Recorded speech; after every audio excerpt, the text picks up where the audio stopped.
Tonight is a breakthrough on the horizon and one of the country's most high-profile unsolved mysteries. JonBenet Ramsey, the name we all know, the case that shook America that Christmas nearly 30 years ago. Could there finally be a major turn in the case? 2020 begins right now.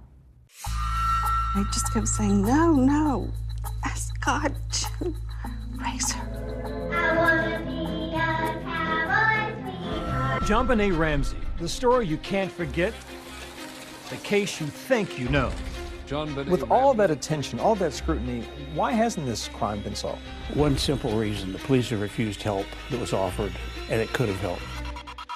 But now is the new documentary series changing the picture. Go back to the damn drawing board. So early on, they locked into this crazy idea that the parents were responsible. They get tunnel vision. With new DNA technology, is a solution closer than ever. We think the crime can be solved. It's firing John Ramsey. Tonight, the new John Ramsey interview. You dwell on your loss, and you just can't do that. And what you've never seen before. From the iconic Barbara Walters sit-down. This was a monster that killed our daughter. And the police think that it's you. Now the detective who defied the police. They knew at the time that there was DNA and that it was not from Ramsey's DNA. And he just said, I have a name, I want you to write it down. And I did, and he said, that's where you start. All but one person on that list is innocent. Then you got your killer.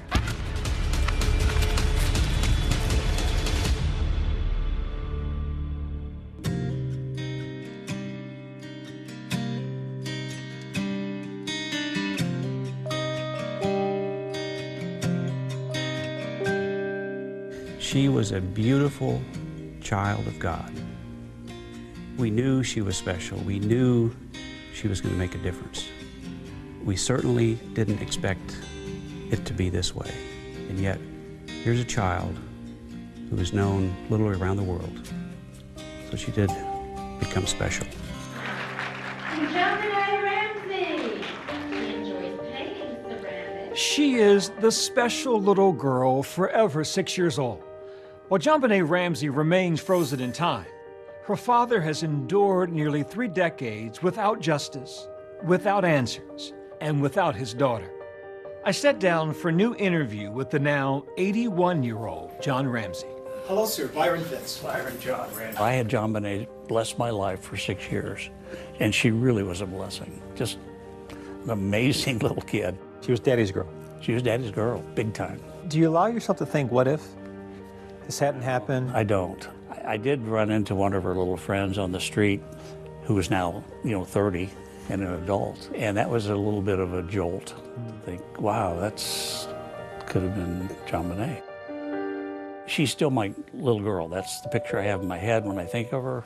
Ramsey has renewed hope that his daughter's killer can finally be found, confident that advances in DNA technology are the key to solving the mystery. There's been a number of old cold cases solved using this genealogy research. There was no more important story in the country than the disappearance and the death of your daughter. Police have still not named a suspect. It's now been 12 days since JonBenet Ramsey was murdered. Officers have spent more than 3,000 hours processing evidence and interviewing more than 90 people. With all that attention, all that scrutiny, why hasn't this crime been solved? One simple reason: the police have refused help that was offered. They had no experience. They didn't have a homicide department. That police response and its aftermath is the focus of a new Netflix docuseries, Cold Case: Who Killed JonBenet Ramsey? Someone killed this 6-year-old child. You have a small-town police force that gets a crime that they're not used to. Is it fair to question the Boulder Police Department's experience, ability to investigate a homicide? I don't think so. Just because you have one homicide in a year, I think is actually a sign of remarkable strength in a community. This was the first murder in Boulder that year, and it was December 26. So they don't have a lot of murders, particularly where a little girl is tortured to death. John Ramsey worked with award-winning documentarian Joe Berlinger, who says he wanted to shed new light on what he calls one of the most brutalized families in American history. Obviously, he wasn't legally wrongfully convicted, but he was wrongfully convicted, and his wife, Patsy, the family were wrongfully convicted in the court of public opinion. You still feel like it's a cloud over your family name? Yeah. Because I guess because there are still people in the country who still believe absolutely that your wife were responsible. No doubt. And we could have the killer confessed, arrested, in prison, and there'd still be 5 to 10% of the population that, yeah, it was the father, or yeah, it was the mother. The hit docuseries has sparked a new generation of interest on social media. Okay, one of my girlfriends and I have a new JonBenet theory, and I want to float it. I just finished the JonBenet Ramsey new documentary on Netflix, and holy I need to know what happened to JonBenet Ramsey. With the wave of renewed scrutiny, the Boulder Police Department issued a video statement last month. So much of how law enforcement works has changed in the last 30 years. There are a number of things that people have pointed to throughout the years that could have been done better, and we acknowledge that is true. However, it is important to emphasize that while we cannot go back to that horrible day in 1996, our goal is to find JonBenet Ramsey's killer. That horrible day in 1996 began at Christmas time in the storybook neighborhood where the Ramsey family lived in Boulder, Colorado. There's a saying here in Colorado that Boulder is 30 square miles of fantasy surrounded by reality. It's very wealthy, it's well-to-do. John and Patsy Ramsey lived in a 6,700 square feet Tudor there on 15th Street. John Ramsey was the CEO of a computer services company. He'd suffered tragedy before when his 22-year-old daughter, Beth, died in a car accident. In 1980, he married his new wife, Patsy. By all accounts, they were a happy couple. Patsy was a high society woman. I'm a daughter. I'm a sister. I'm a friend. I'm a wife and a mother. John used to just tell people that I invested in futures, the futures of my children. That's how I usually answer my occupation. John and Patsy Ramsey had 2 children together. Their firstborn was Burke, 9 years old, and JonBenet, 6 and a half, in kindergarten. My name is John Andrew Ramsey, JonBenet's half-brother. JonBenet was just an energetic and fun kid. Patsy Ramsey was a former beauty queen, Miss West Virginia. By the time JonBenet was 4 years old, she was in the pageant system herself.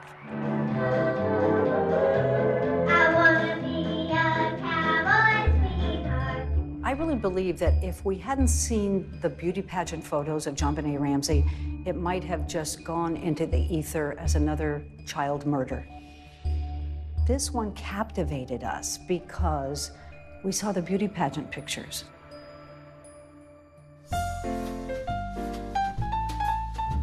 Hello, I'm Patsy Ramsey. This is JonBenet. She's 4, Burke is 7. Christmas was Patsy's favorite time, and she really went all out. She had a Christmas tree for every room, and every tree had a theme. The windows were done with garland, the staircases had garland, there were red ribbons everywhere. And from all of us at our house to everyone at your house, Merry Christmas and the happiest of New Year's. There was plenty to celebrate that Christmas of 1996. Patsy had been battling ovarian cancer and was finally in remission. On Christmas morning, the family opened presents in their home. They were going to a friend's house for dinner that night. We were going to leave early the next morning for a trip to our summer cottage in Michigan. So we came home, set the alarm, and went to sleep. This is your first extended interview. In 2000, Barbara Walters spoke to the couple about that terrible day. You get up, you're dressed. What happens? I went down our steps from our bedroom to the second floor. Then I started walking down the spiral staircase. And as I came to the bottom of the stairs, there were 3 pages neatly laid across one of the runs of the stairway. She picked up the note and she started to read it. I just remember when I read, "We have your daughter," it just, this overwhelming fear. And then? then I just screamed for John, screamed. Take me back to that day. I was shaving or getting dressed and I heard Patsy scream, and we called the police immediately. We have a kidnapping. Hurry, please. Explain to me what's going on. What's your name? Are you Patsy Ramsey? I'm the mother. Oh my God!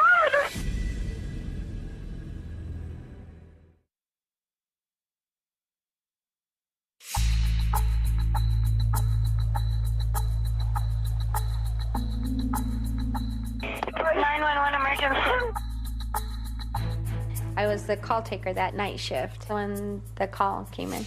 Police, what's going on 15th Street? What's going on there, ma'am? We have a kidnapping. Hurry, please. Explain to me what's going on, okay? There's a note left and our daughter's gone. There's a ransom note here. It's a ransom note? Oh my God! Please. She's hysterical. She says there's a kidnapping. Please. I'm sending an officer over, okay? Please. Do you know how long she's been gone? No, I don't. Please, we just got out and she's right here. Oh my God, please. The note said, if you do anything, if police come, if FBI come, your daughter will die. You called 911. Yes, I did. I had to do something. I had to take action. And I mean, all this happened in a matter of moments. Patsy Ramsey called 911 at 5:52 a.m., and the first officer from the Boulder Police Department arrives 3 minutes later at 5:55. We called friends for help at that point. Your daughter is gone. Desperate. She's in the hands of a madman. My phone rang. Pam, they've got her. What do you mean they've got her? They've kidnapped John Benet. She's gone. What was the atmosphere like as you sat and waited? Well, it was awful. First of all, we didn't know whether the kidnapper was going to call that day, because the note said, I will call you tomorrow. Get plenty of rest. I was deathly afraid that tomorrow was in fact the 27th. You lose all perception of time, of place. You've just been dealt a horrible, crushing blow. At 6 o'clock on the morning of December 26th, the police came in and did a cursory search of the residence. It was a lavish home with about 18 rooms. The police did a terrible, terrible job securing that scene. And if you don't secure the scene, you don't get good evidence. The mistakes they made were outrageous, they were mystifying, they were mistake after mistake after mistake. People were streaming through that house. They were in the kitchen, they were in the living room. There were some friends of Patsy's that were helping her wipe up the kitchen. There could have been fingerprints there. You had friends that were Windexing the sink and washing dishes. And people were making toast in the kitchen. And yes, a kidnapping is a crime scene, but we were so focused on getting John Benet back. That was the task. What we have learned is that everyone should have been sequestered into an area so that people weren't roaming around the house. And that was a mistake on my part. The reason I didn't is because these people were the Ramsey support system. There was no information at all to indicate the family was involved at that point. It was a crime scene, and it was getting contaminated. The note was being passed around and reviewed by all of their friends. Of all of the evidence left behind, that ransom note is the most baffling. Number one, it is too damn long. A ransom note is not that long. A ransom note says, I have your child, I want $1 million, I'll call you later. The note was 3 pages and written in longhand. That ransom note was the War and Peace of ransom notes. It begins, Mr. Ramsey, listen carefully. You will withdraw $118,000 from your account. $100,000 will be in $100 bills, and the remaining $18,000 in $20 bills. You think about this number and how is it relevant? And it's relevant because John Ramsey got a bonus from his company for $118,000. How many people knew that? I'm going to guess not a lot of people. This footage of Barbara Walters' interview with the Ramseys in 2000 has never aired until now. The ransom note asked for an odd figure, $118,000. That was a bonus that you had received. Well, that was one of the theories that I came up with, that it was close to the net amount I'd received that year as a bonus. 118 means something to the killer. We know that. We believe that. Whether it's tied to my bonus or something only the killer knows, we don't know. Did you know that your husband got this kind of a bonus? Not at the time, no. Lou Smith, a detective who would later be brought into the case to re-examine the evidence, noticed something else unusual about the ransom note. Some of the phrases appear to mimic lines in movies about kidnappings. Lou Smith recorded his observations about the case. John? The movie Ransom was playing in Boulder. I have your son. Oh, Jesus! I want $2 million. Oh, God! In that particular movie, a fat cat industrialist, his son was kidnapped. There's a lot of the same verbiage in this note as was in even a note that was written in that particular movie. If we catch you talking to a stray dog, she dies. A kidnapper says a similar line to Clint Eastwood in the movie Dirty Harry. If you talk to anyone, I don't care if it's a Pekingese pissing against a lamppost, the girl dies. You and your family are under constant scrutiny as well as the authorities. Don't try to grow a brain, John. That's a line used by a terrorist in the movie Speed. Do not attempt to grow a brain. Our guy's a real watcher of that particular type of movies. The ransom note was a vital piece of evidence. Police need to figure out who wrote it and when.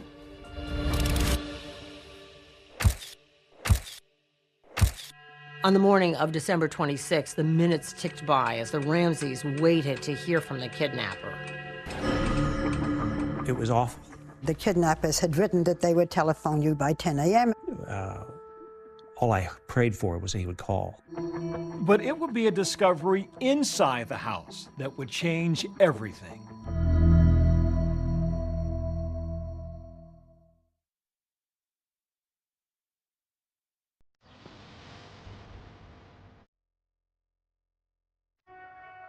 The ransom note that Patsy Ramsey says she found indicated there would be a call between 8 and 10 a.m. The police had prepped me on how to respond in a phone call, and it's very important you hear John Benet's voice. Police officers were leaving between 9:30 and 9:45 before that time period of the phone call had even expired. One lone detective was left on the scene. Detective Linda Arndt is left behind in the house with John and Patsy Ramsey. Arndt didn't have extensive homicide experience managing a kidnapping and what was about to unfold. This was likely pretty overwhelming for one lone police officer. I was praying. Linda Arndt had said to me, we're hopeful that the kidnappers will just drop JonBenet off someplace. And I kept looking out the window, clutching this cross and just imagining that she was going to come running down the street. They're waiting for a telephone call from the kidnapper. What's going to happen next? My former ABC News colleague, Elizabeth Vargas, did one of the first extensive interviews with Detective Linda Arndt. 10 o'clock comes and goes, and there's no acknowledgement that the deadline imposed by the author of the ransom note is come and gone. Nobody said it's 10 o'clock and the kidnappers haven't called? Nobody said that. According to Arndt, neither John nor Patsy Ramsey seemed to mark it or freak out about it. She says later she found it curious that John Ramsey checked his mail in the kitchen in the middle of the crisis. How are you supposed to act when you think? Oh, I don't know for sure, but I really thought I could get JonBenet back if I kept my wits about me. You know, there was a pile of envelopes that had come through our front door slot. I was looking for another communication for the kidnapper. She should have been doing that. Linda Arndt tells the restless John, why don't you look around the house, see if anything is missing or looks strange. Check the house, top to bottom. Look for anything that might belong to JonBenet that is in place where it shouldn't be. Were you at that point giving him perhaps a little bit of distraction, busy work? I wanted to lessen his anxiety by giving him a job to do, a task, a meaningless task. John took a friend with him. They went to the basement, and John opened the door. You opened the door to the small room. I knew instantly what I'd found. I'd found my daughter. She was lying on a white blanket. The blanket was wrapped around. Alive when people showed up. She clearly felt in danger at that moment. She made it clear that she thought John Ramsey killed his daughter and that he might kill her. Linda Arndt's ability to look in someone's eyes and determine they were a killer is a remarkable talent. We reached out to Detective Arndt to ask her about her reaction back then, but she did not respond. Ramsey has long been upset with her. She said, yeah, I saw it in John's eyes. I knew he was guilty. That was the detective that was there that morning. How is it that you have all these cops searching a home and nobody finds the body, but you ask John Ramsey to go look for things out of the ordinary, and he finds his daughter in a room that had never been opened by anybody in law enforcement? That's crazy. He lays her on the living room floor where just a few minutes before, friends and neighbors have been walking and, bringing in fibers and whatever to contaminate the scene. And then the coup de grace. He grabs a blanket, which is full of who knows what kind of contaminants, and throws it over the body. Patsy was being kept out of the room, and I didn't want Patsy to see JonBenet laying there like that. I remember walking in and seeing her lying there in front of the Christmas tree. I knelt down over her and just laid my body on her body and my cheek against her cheek, and it was cold. And Father Raw was there. And he started saying the last rites, I believe. And I just kept saying, no, ask God.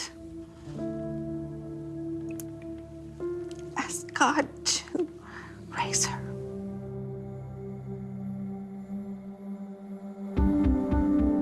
So the kidnapping of JonBenet Ramsey has turned into the murder of JonBenet.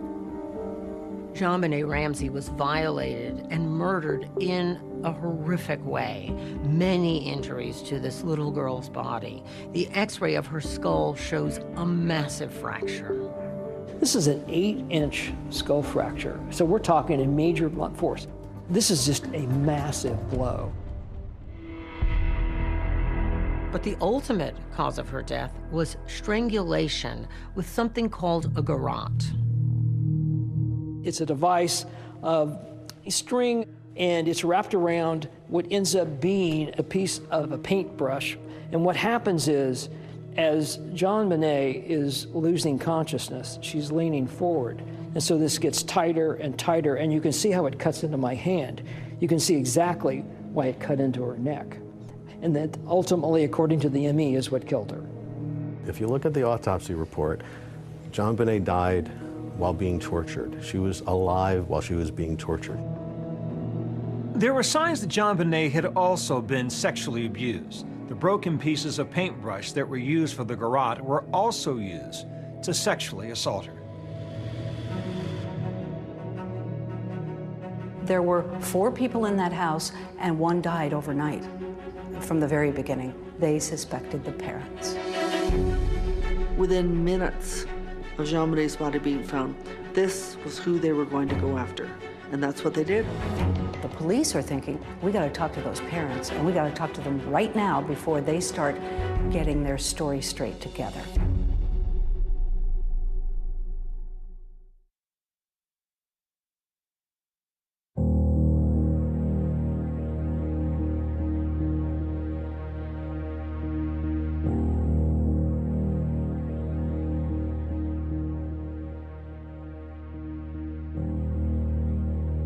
When JonBenet's body was brought out past the candy canes decorating the front of the house, there were only a couple of reporters outside to capture that. And then the media frenzy started. JonBenet Ramsey, the little girl in Colorado, was murdered. Beauty queen JonBenet. JonBenet's murder has frightened residents of Boulder. News outlets from around the world had descended upon Boulder and were just hiding in trees and bushes and digging through our trash, following me around town. I mean, it was war. The JonBenet Ramsey case was completely out of control. You also have to remember the O.J. Simpson case had wrapped up. The 24-hour news cycle, their content had dried up. And so along came the Ramsey family, and we fit right into that slot. JonBenet Ramsey was a precocious 6-year-old. She had been strangled to death in the basement of her own home. You have the shock, this incredibly horrendous crime. And then you have these videos that surface of this beautiful young girl. JonBenet Ramsey! Dark blonde hair and green eyes. Dancing in her costumes, and those were the first viral videos. She'd like to become an Olympic ice skater. People who didn't really grow up in the South and understand that industry, the industry of beauty pageants, thought it was the most horrible exploitation of a child they'd ever seen. So when those images started playing across the television, people started thinking, what's wrong with that family? For many, this was their first glimpse into the world of child pageants. Long before shows tested 15. Like Toddlers and Tiaras. Number 65, Alana. But John Ramsey tells me it was something that would bring joy to JonBenet and his wife, Patsy. The pageant photos came out, and that made it more juicy. Yeah. And that was just something that Patsy and JonBenet had fun with. JonBenet never participated in what I would call a beauty contest. She participated in a talent show. She would sing and dance? She would sing, she would dance. I want to be a cowboy, sweetheart. I want to learn to rope and to ride. These were such a small, minuscule part of what JonBenet was all about. I think it's just because the photographs were so available and so beautiful that it took on a life of its own. It's part of what turned it into an international circus. This little girl's image was everywhere overnight. The biggest negative factor about John and Patsy Ramsey was that they had allowed their daughter to be in child beauty pageant contests, and people did not like them. But to think they would murder their own daughter was unimaginable. Yet police found evidence that, in their minds, pointed towards the Ramseys. When you start with children of this age, when they die, tend to die at the hands of their parents. So the focus is naturally going to be on the parents to begin with. Now, in the house, the ransom note is written on a pad that belongs to Patsy. This is the notepad. This location right here is where the note was physically found by Patsy. The pen that was used was in the house. The garrote that was used in JonBenet's murder also got the attention of investigators because of what it was made of. It basically is an artist's paintbrush that's broken, and what's important is that it actually came from Patsy's art supply. And there were even fibers on the backside of the duct tape that had been on JonBenet's mouth from Patsy's clothing. And that was important, but Patsy lived in the house, so those could have been there anyway. The police started thinking, well, maybe this is just a cover-up, that the Ramseys harmed their child some way, then panicked and tried to create basically a kidnapping scenario. Patsy and John should have been taken to the police station immediately for separate interviews, for examination of their body for defensive wounds, for collection of their clothing. That never happened. At this point, they haven't interviewed the mother or father. Not surprisingly, they're still very grief-stricken. They have not been in any kind of condition to be interviewed. My father, myself, we all marched into that police station, gave blood, we gave hair, we gave fingerprints. The thing that really stuck with me is two detectives hand me their business cards, and one says narcotics officer and the other says auto theft. And I buried my head into my hands because I knew at that point we were in a bad spot. Though the police had spoken to John Ramsey after JonBenét's body was found, what they really wanted to do was formally interrogate the couple. The police are thinking, we got to talk to those parents, and we got to talk to them right now before they start getting their story straight together. Your lawyers advised you then not to submit to police questions. Why not, people say? Wouldn't you have wanted to tell them everything? Well, I don't recall that our lawyers told us that at the time. We said, you know, yeah, we want to keep working with you, but can't you come here? We can't go out. Patsy was in bed. Patsy was barely able to move. We were perfectly willing and anxious to work with the police to find the killer. We had a higher priority at that point, and that was to bury our daughter. The family is flying the body back to Atlanta for burial. On New Year's Eve, JonBenet was laid to rest just outside Atlanta, Georgia. This service is in loving memory of JonBenet Patricia Ramsey. We flew back to Atlanta to bury JonBenet. Atlanta being our home. Atlanta being where my oldest sister Beth is buried. We give thanks today for JonBenet, for the love that she had for her parents. I want to go back to the funeral. Whatever we do, we're gonna go through it together. We may not get far, but sure as the star, wherever we are, it's together. Wherever we are, it's together.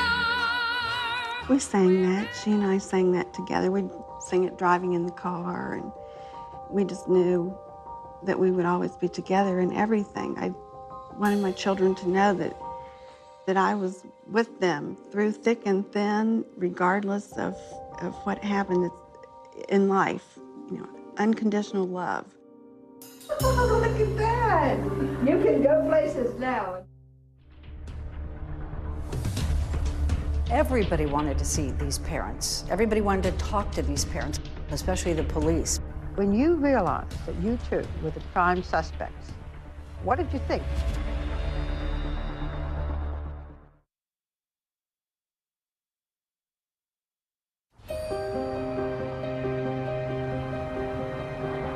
The Boulder police did not interrogate the Ramseys, but they remained the main suspects.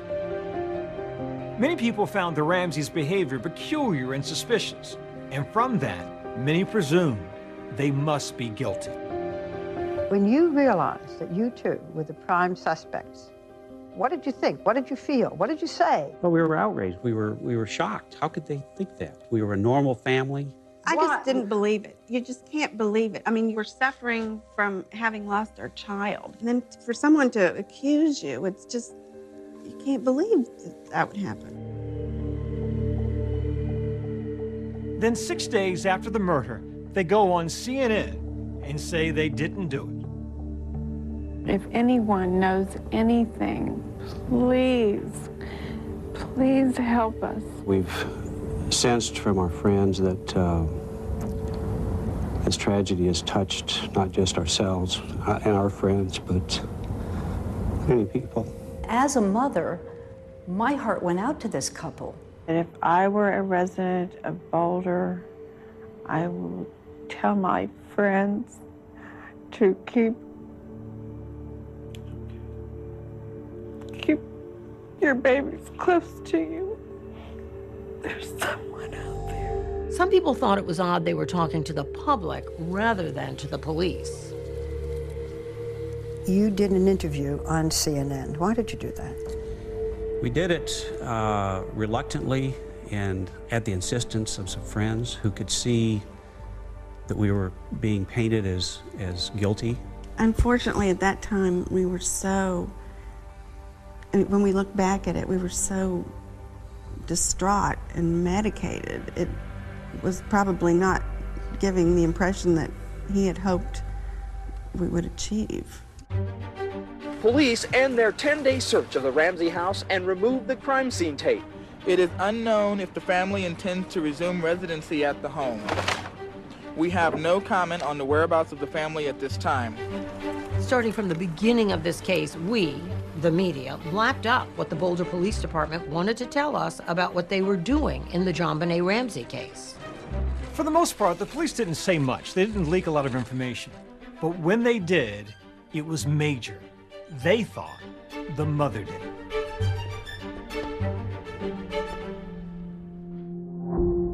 Some people who believe Patsy killed her daughter believe it was over bedwetting and then staged it to look like an intruder. The bedwetting theory was a big theory at the time. I'm a cancer survivor of stage 4 cancer. When you are standing on the brink of death with a terminal illness, your priorities suddenly line up. Bedwetting is totally insignificant. I love my children. I wouldn't harm them for anything in the world. But many Americans were riveted by the possibility that the Ramseys might have done this.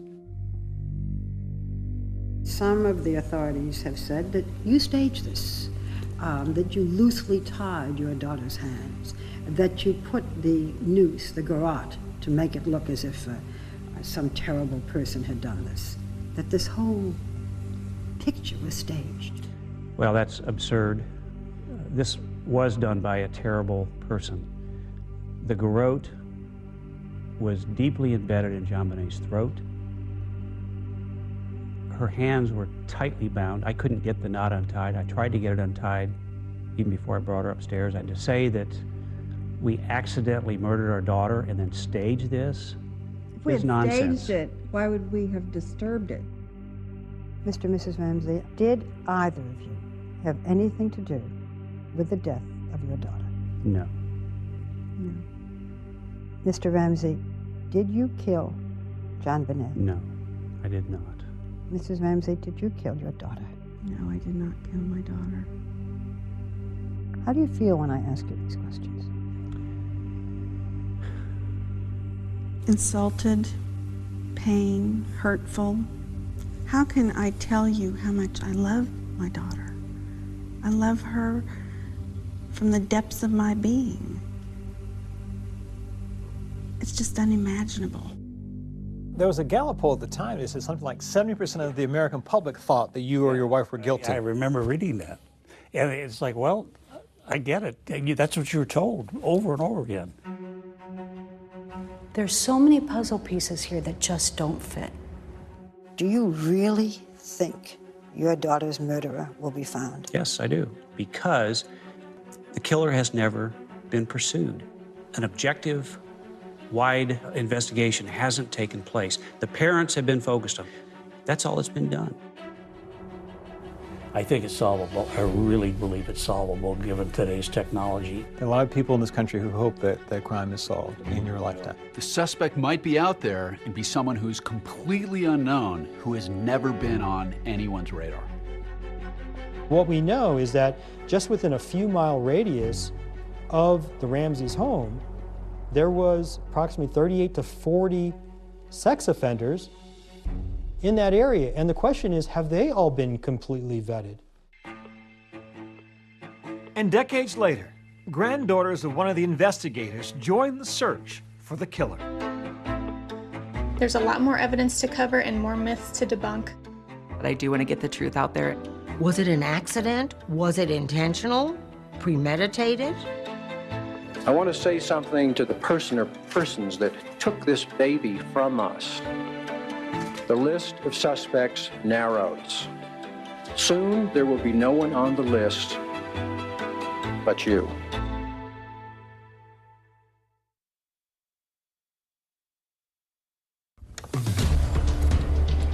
Our killer is JonBenet. How many victims has he had in the past?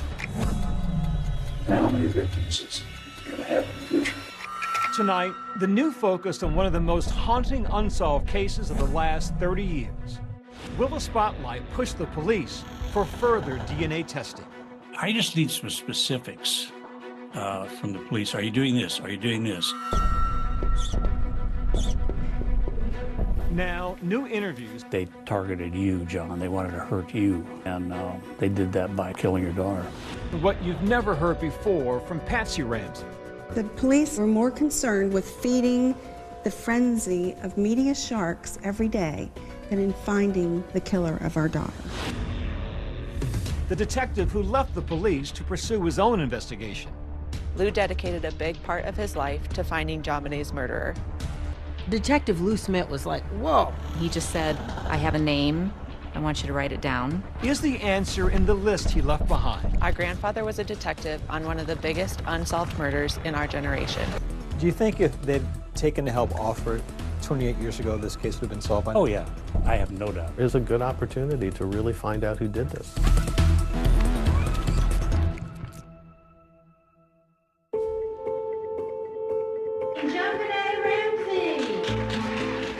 JonBenét was an entertainer. She would entertain at the drop of a hat. She loved to sing and dance and perform. It was a natural for her. I competed with JonBenét. She had all these wonderful costumes and outfits, and she had this presence. Third runner-up, JonBené. It wasn't really a competition to her. It was more of like, this is fun, like let's go on stage and do that. My name is JonBené Ramsey, and I'm 5.5. What is your favorite animal at the zoo?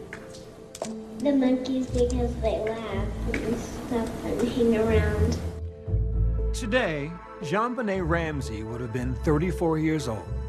I was her age. She would be my age now. She would be pursuing her own career. She never got to grow up. She is frozen in time now.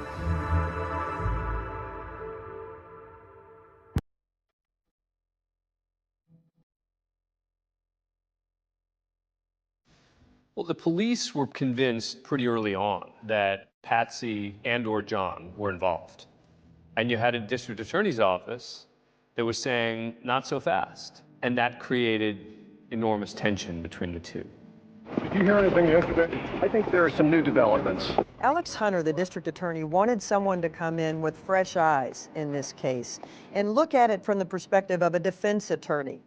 Who might have killed JonBené as an intruder, not just the parents, but from the outside? Boulder DA Alex Hunter brought Lou Smith out of retirement to help solve the Ramsey case. One of the great challenges is to try to do the case right. And, I think we're making efforts to meet that challenge by involving people like Lou Smith. My name is Lou Smith. I'm a retired homicide detective from the Colorado Springs Police Department. Legendary guy. And he said, I follow the evidence. I have got to follow the evidence. Doesn't matter what my opinion is, what I might think, I follow the evidence. And he did. And that takes a lot of discipline. Smith had a history of closing cases. He had such tenacity. He was a bulldog. Once he got something in his mind, once he got the reins in his teeth, he was not letting go. Lou Smith was my father. He was just known as, the detective that solved cases. When he got to a murder scene, he spent time dictating everything he saw. Where the sun was in the sky, what the weather conditions were like, what the neighboring houses looked like.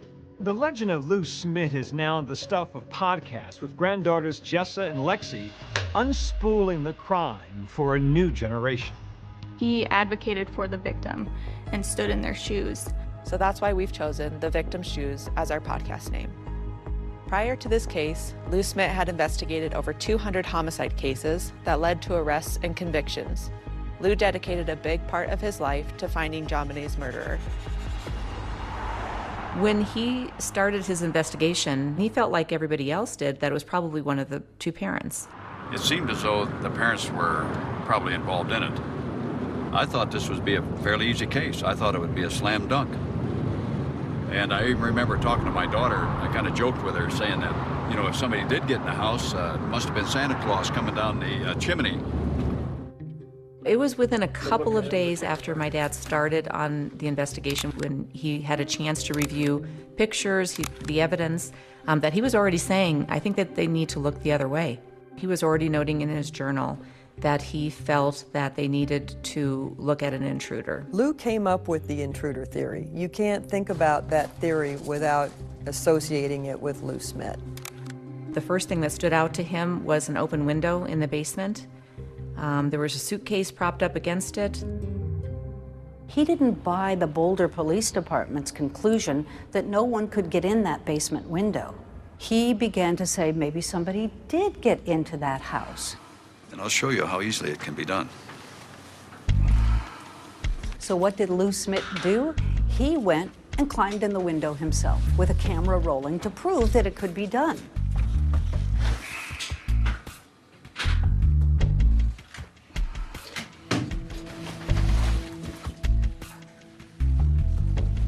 It really wasn't that difficult coming in that window. But is Smith's own theory compromised by the very crime scene photos he himself has studied? There are cobwebs in the window, which could support that no one did go through this window. The big question is, could you have gotten through this window, this small window, without disturbing this cobweb?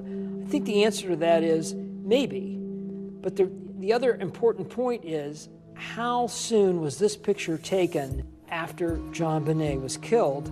Because spiders can replicate webs very fast.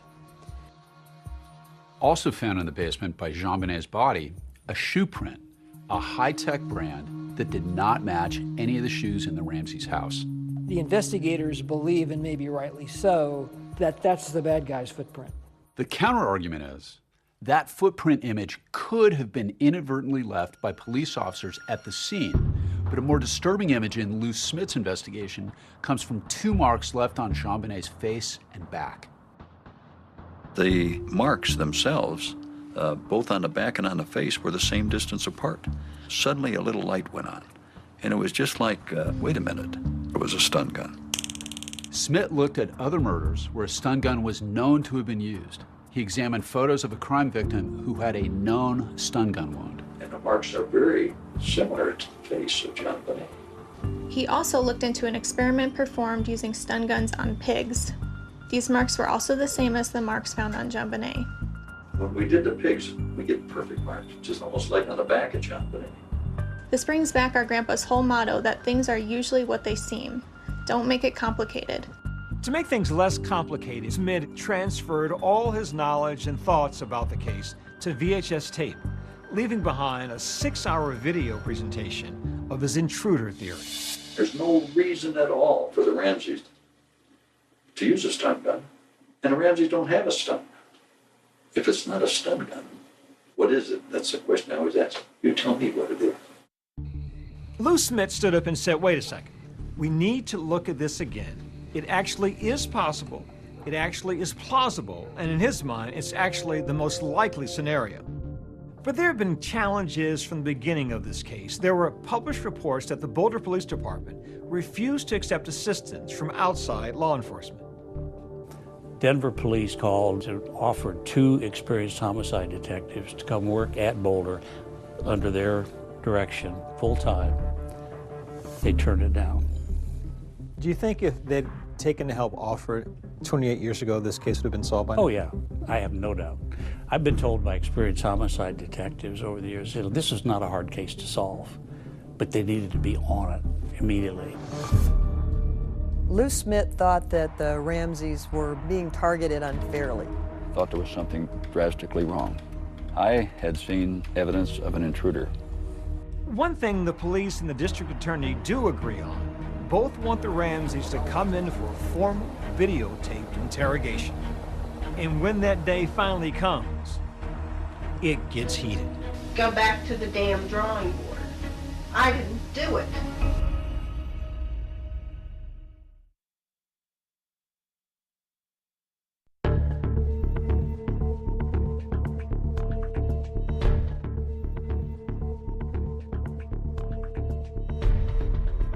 Within a few weeks of John Bonet's murder, police had an important clue. The discovery of foreign DNA found underneath her fingernails and in her underwear. DNA that does not match the Ramsey family, and it shows a foreign male presence. They sat on that for months. They knew at the time that there was DNA in her panties. That it was mixed foreign DNA, and that it was not from Ramsey's DNA. Not Patsy's, not John's, and not Burke's. Detective Lou Smith was like, whoa, while you're pouring water all over the intruder theory, you're not revealing that you have unidentified DNA and it doesn't match anybody in the Ramsey family. Lou is just incensed that the focus is still being, well, it could be Patsy, maybe we need to get her to confess. The police had eventually interviewed the couple 4 months after JonBenet's death, but now authorities want the Ramseys to come in again for videotaped interrogation. There were months and months of negotiations. Things about whether they could be videotaped. What are the questions going to be? Should the Boulder police be a part of it? Because the Ramseys said, we don't trust the police. We don't want them there. Ultimately, the interrogation took place at a different police department, and the Boulder police had to watch it from another building. The Ramseys finally sit down with the police for 3 days of videotaped interrogations in June 1998, a year and a half after JonBenet's murder. We were there for as long as they wanted, would have stayed for 2 weeks had they wanted. The myth that we didn't cooperate is nonsense. When you were interrogated by the police, you were interrogated separately. Yes. Today is Wednesday, June the 24th, 1998. I'm president of the Broomfield Police Department. Tricia Ramsey. Tom Haney, who was one of the most respected homicide detectives out of Denver, was chosen to interview Patsy Ramsey. Patsy Ramsey had a year and a half to prepare. I knew that it was going to be tough to get a spontaneous response. Do you ever recall purchasing black duct tape like this? It seems like there can't be a house in the world that doesn't have duct tape because it repairs everything. Well, I never liked it because it's so gooey. Isn't it gooey? He started out softly and kindly and curious, and then he got pointed with his questions, and that made Patsy angry. If I told you right now that we have, in the process of being examined, trace evidence that appears to link you to the death of JonBenet, what would you tell me? That is totally impossible. Go retest. How is it impossible? I did not kill my child. I didn't have a thing to do with it. She said it was impossible that we had physical evidence linking her to the crime. I'm talking about scientific evidence. I don't give a flying flip how scientific it is. Go back to the damn drawing board. I didn't do it. John Ramsey didn't do it, and we didn't have a clue of anybody who did do it. I am so taken with her swagger. She just tells them, you know, you think you have some evidence on me? Well, you better look again. We left that child, okay? We're not involved. Read my lips. Let's find out who is. My life has been hell from that day forward. And I can't stand the thought of thinking somebody's out here walking on the street. God knows they might do it again to some other child. You know, quit screwing around asking me about things that are ridiculous and let's find the person that did this. Patsy was feisty. She was combative, in stark contrast to John Ramsey, who was interrogated by Lou Smith. When Lou interviewed someone, he pried anything out of people just by being understanding and really listening. Now, John, and I know this is touching right back on a very delicate spot, but was this tape wrapped around anywhere? Was it stuck down? It was very firm across her lips. I reached up, flipped the latch, opened the door, and knew immediately what I found. Okay, and you say immediately? There was a white blanket, and I just knew I found her. How were you standing? The interrogation tapes are intriguing to watch, as there's a lot of raw emotion shown by both John and Patsy Ramsey. But the bottom line is both John and Patsy deny that anyone in their family killed JonBenet, and there was nothing revealed that allowed for charges to be brought against them. And we want to do everything we can to help solve this case for you. My dad's conclusions after that interview were just firmed up his belief that the Ramseys had nothing to do with this murder. I'm not saying parents don't kill their kid. Parents do kill their children.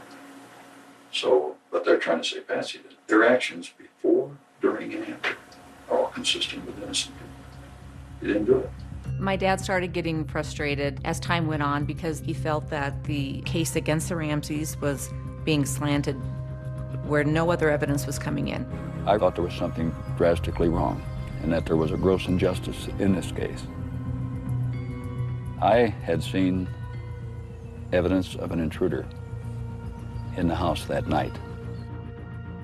Lou Smith thought that the Ramseys were being targeted unfairly, and he didn't believe the police were listening to him.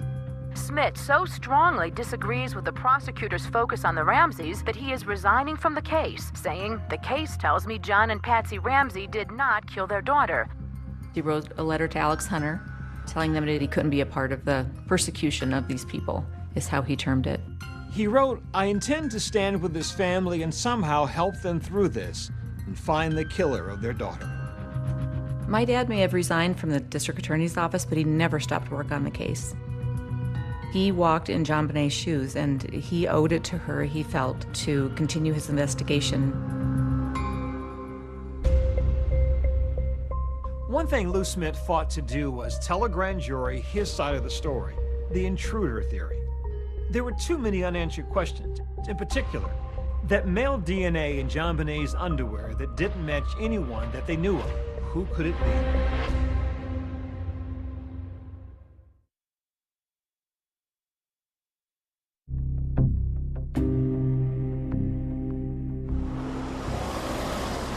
Grand jurors arrived at the Boulder County Justice Center this morning and were escorted into the courthouse by sheriff's deputies.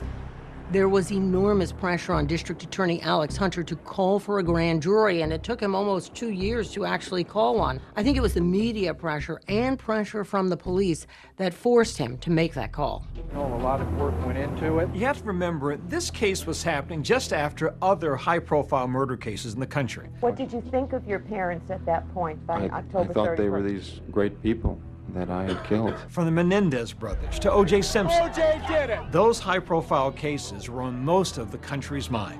Good morning, Counsel. Most people think the evidence of Simpson's guilt was insurmountable. We, the jury, in the above entitled action, find the defendant, Orenthal James Simpson, not guilty of the crime of murder. And yet, he walked. Alex remembered that. He told me one time, "I don't want to spend 2 years of my life and $5 million of the taxpayers' money and lose in court." Alex Hunter sat a grand jury for 13 months. Are you surprised by anything you've seen? No.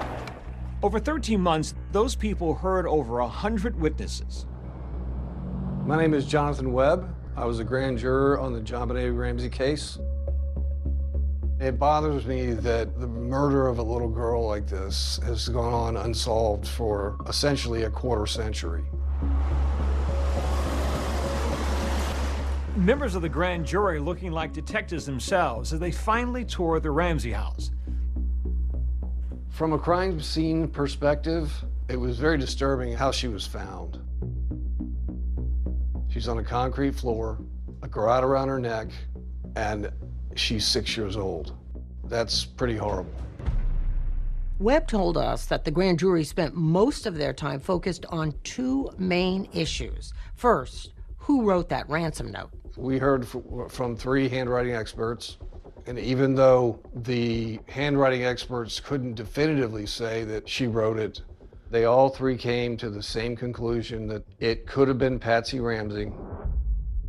The Ramsey's defense team had their own experts who said that the comparison between the writing on the ransom note and Patsy's handwriting was not conclusive. And the grand jury believed that she wrote it. The second focus for the grand jury, according to Jonathan Webb, was the viability of the intruder theory. Smith actually presented his intruder theory to the grand jury. This is the very first photo taken of the training room basement window. The window is wide open. Now, if I was a detective, I'd have said, wow, this is entry. But the grand jury wasn't buying the intruder theory because of those cobwebs in the window. The intruder theory didn't make sense to the grand jury. The Boulder police had photographed cobwebs So for someone to get through a small opening like that and not disturbing a cobweb would be remarkable. A grand jury doesn't decide guilt or innocence the way a regular jury does. The grand jury is only there to decide whether or not there's probable cause to charge the suspects with a crime. We were troubled by, to what level of confidence do we need to have to vote to indict? And it's the preponderance of the evidence, which means greater than 50%. And soon after that, we voted to indict. The grand jury was looking at two specific accusations for the Ramseys: child abuse resulting in death and accessory to a crime. The grand jury couldn't point the finger at Patsy or John specifically, but they were sure that one of them committed the crime and the other person helped to carry it out. This is 7 News at 5. There is high anticipation in Boulder right now for a Ramsey decision, and we are about to hear an announcement from Boulder DA Alex Hunter. I and my prosecution task force believe we do not have sufficient evidence to warrant the filing of charges against anyone who has been investigated at this time. I was shocked. It's extremely unusual for a grand jury to vote to charge and the DA not charge. I think deciding not to prosecute the parents for homicide was the right decision. No matter what you believe about the case, it would have been very difficult to get a conviction. Thank you very much. There were too many questions, in particular, that DNA in the underwear that appears to have been from a man didn't match anyone they knew of. That's why Lou Smith continued investigating even after he resigned from the case. He had condensed everything he knew about every person of interest into a spreadsheet. It's like a PowerPoint on steroids. It detailed 887 names.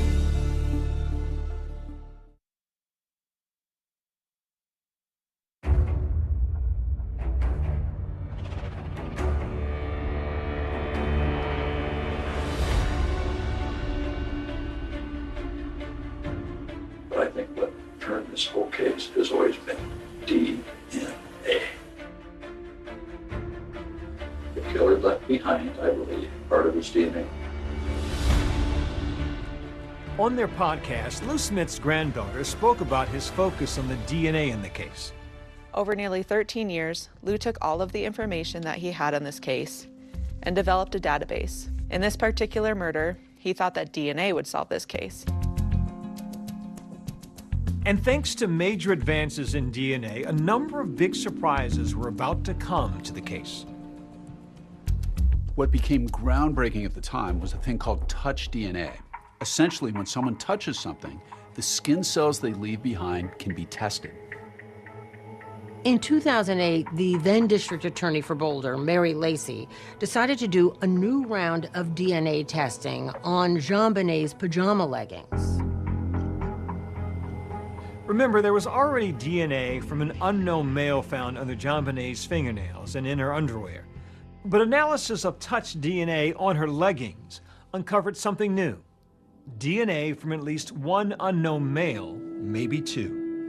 In recent months, investigators used that new procedure, which helped them discover fresh DNA on JonBenét's long johns, left by the killer's fingertips. Now new DNA analysis proves just that. The Boulder District Attorney clears all members of the Ramsey family in the murder of their 6-year-old daughter, JonBené. That's a pretty big development. You've got DNA now in 3 places that doesn't match anybody in the Ramsey family. That's a pretty clear indication that somebody else was there, and nobody knows whose DNA it is. This revelation of this new unmatched DNA drove the district attorney to announce they're no longer looking at the family. The news broke here at the district attorney's office with this incredible letter to JonBenét's father. DA Mary Lacey wrote John Ramsey, "We do not consider your immediate family, including you, your wife Patsy, and your son Burke, to be under any suspicion in the commission of this crime." The DA also apologized to the Ramseys. She wrote in part, "To the extent that we may have contributed in any way to the public perception that you might have been involved in this crime, I am deeply sorry." John Ramsey responded to the DA's letter, and the stunning development on a local newscast. We're certainly grateful for an acknowledgement that we are innocent, that this was an intruder, which of course we've always maintained. But this is a reminder how often that they are human beings and how often they get it wrong, how often their biases take them down the wrong path. Somebody told me in the police world, they said the most dangerous thing is a police department that's made up their mind. And that's really what happened in our case. All it takes is one match to the DNA, and you've possibly nailed the killer. Our killer, John Bonet, how many victims has he had in the past? And how many victims is he going to have in the future? And so this killer could still be murdering even today. Lou Smith dedicated years to investigating the JonBenet Ramsey murder case. But eventually, he ran out of time. When he got sick with cancer, he knew that his time was limited. And so during that time, he just talked to others about not letting this case die. He had people coming every single day, 60 to 70, 80 people a day, coming to see him. And they said their goodbyes. And during that time, he would still talk about the case. I remember about the last 3 days, he had slipped into a coma, and the conversations would become one way, you know, and I don't know if you could hear me or not.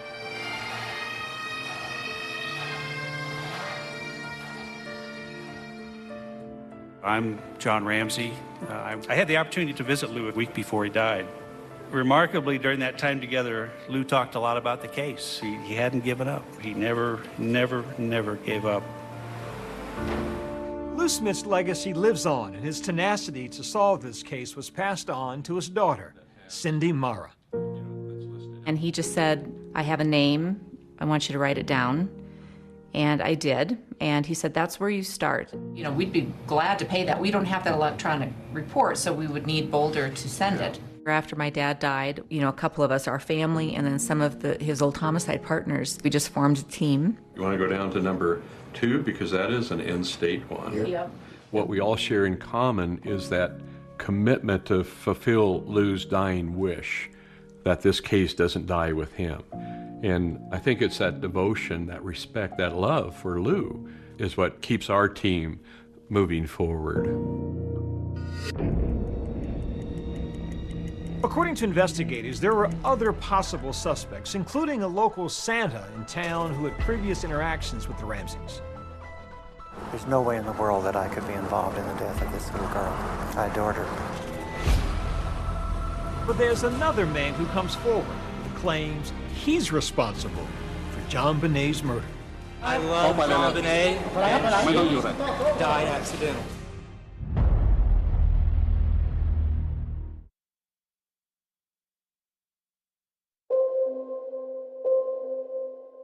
The mystery surrounding the murder of JonBenet Ramsey haunted Lou Smith until the day he died. But he left behind that detailed list, hoping that one day JonBenet's killer would finally be brought to justice. He had condensed everything he knew about every person of interest into a spreadsheet. It was like a PowerPoint on steroids. The spreadsheet detailed 887 names. He wanted us to take the list that he had and try and keep the case alive. Out of those 887 entries, by the time he went into hospice, Lou had marked 134 cleared. Over the years, there have been many leads that seemed promising at one time or another. That new Netflix documentary, Making News, details how just months after JonBenet's murder, a 12-year-old girl who lived less than 2 miles from the Ramseys was attacked as she slept in her bed. Sometime in the late hours, Mom hears a noise going on. And there was, in fact, an intruder in her daughter's bedroom preparing to molest her. That person has never been identified. That girl had attended the same dance studio as JonBenet. Are the two cases connected? I don't know. Boulder police said that while the two cases had some similarities, they found no definitive connection. In the search for the killer, investigators chased down countless leads, including a local transient. Here you have Gary Oliva, who apparently on the night or the next day after John Benet was killed, called a friend and told him over the phone that he had hurt a child. All of a sudden I get a phone call, and it's Gary, and he's sobbing into the phone like I've never heard anybody sob in my entire life. I hurt a little girl. He was a homeless man who hung out at a church just a block and a half from the Ramseys' home. And he confessed that he killed John Benet Ramsey. They took a look at him, but eventually eliminated him because there's absolutely no connection between he and the Ramseys. And his DNA, they used that to eliminate him. Investigators also looked into Bill McReynolds, a local Santa Claus who'd worked at the Ramseys' holiday parties. John Benet had made a comment that he, Bill McReynolds, was coming to their house to see John Benet. I think everybody thought that was a little weird. His DNA didn't match, and he's out of the picture. And then Alex Hunter, the Boulder County District Attorney, speaks directly to the killer. I want to say something to the person or persons that committed this crime. The list of suspects narrows. Soon, there will be no one on the list but you. A day after the DA rattles the cage, a man named Michael Helgoth attracts the attention of authorities. Michael Helgoth evidently committed suicide the day after the Boulder District Attorney threatened that, hey, we're going to find you. The death of this child has broken all of our hearts. We will see that justice is served in this case and that you pay for what you did. That speech was designed to get the killer nervous. When Michael was found dead, there was a stun gun at his residence. Also, there was a pair of high-tech boots. These two clues had previously been linked to John Benet's murder. Stun gun, a bit odd for people to have. High-tech boots, fairly common thing for people to have. But the real clincher would be DNA didn't match, and he has no connection to the Ramsey family. And so investigators also eliminate Helgoth as a person of interest. Investigators finally felt they had a real break in the case with John Mark Carr. He famously claimed he was with Jean Benet when she died. I love Jean Benet, and died accidentally. No. Her death was an accident. So you were in the basement? Yes. Problem is, he wasn't in Boulder, Colorado when she died, and his DNA didn't match. Even though Carr claimed he was in the basement when Jean Benet died, there was just no physical evidence linking him to her murder. And so Carr was eliminated as a suspect. Take a look at it. Decades later, the search still goes on for the little girl's killer. What our team has been doing is focusing on collecting DNA and testing DNA. I think it's imperative that we investigate every credible suspect that's been provided. If we keep at it, hopefully we'll finally whittle it down to one person remaining on that list. Do you think you know who the killer is? You know, no, I don't. And this is a very dark, evil person. I don't know anybody like that. But could advances in DNA technology finally help catch the person who killed John Benet?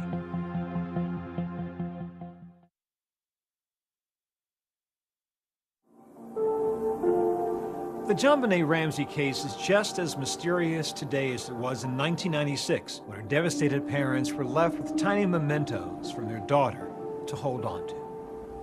It makes me sad that there were happy little hands in this glove.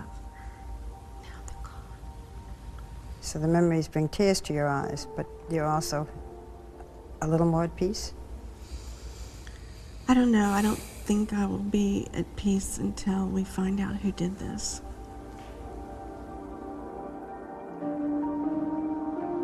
For Patsy Ramsey, sadly, her fight to find her daughter's killer ended in 2006 when she passed away. Patsy died of ovarian cancer. Yes. Went through all of that without knowing that she'd been cleared. That's correct. She was buried next to John Bonet in Marietta, Georgia. But the search for justice continues. I think it's even more mysterious now to some degree because who the heck was in that house? How'd they get in? Why'd they target her? Lou Smith's family, dedicated to keeping the case moving forward, continues to work on whittling down a list they presented to law enforcement in 2020. And what we presented was a confidential list of our top 20 people of interest and the list of the 8 people of interest that our team had eliminated through DNA analysis. The technology has just advanced so tremendously. John Bonet's blood was mixed with unknown male DNA in her underpants, and we need to separate out those 2 profiles, which can be done now, and use genealogical DNA, which has been a huge tool in solving cold cases recently. That technique has solved some old, dead cold cases. That's what we're asking the police to do. Well, DNA science has progressed significantly since the early years of the Jean Bonet investigation, and investigators can now work with smaller, mixed, and degraded samples. There are still significant hurdles. What will be your message to the Boulder Police Department today?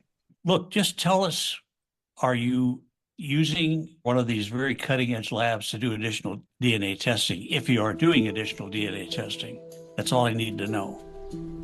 According to the Boulder PD, investigators are utilizing outside labs and experts in the latest technology. Our collaboration also includes the Colorado Cold Case Review Team, which is a panel of outside experts brought together in December of 2023 to review this case. Our department has had ongoing conversations with John Bonet's family, the last of which occurred in mid-2024. Our goal is to find John Bonet Ramsey's killer. Our commitment to that has never wavered. The family has not lost the will to fight and the will to find the killer. If we can find the killer, then the next generation doesn't have to live with that trauma and the unknown and the speculation. If we leverage the evidence, we follow the facts, we will find this killer.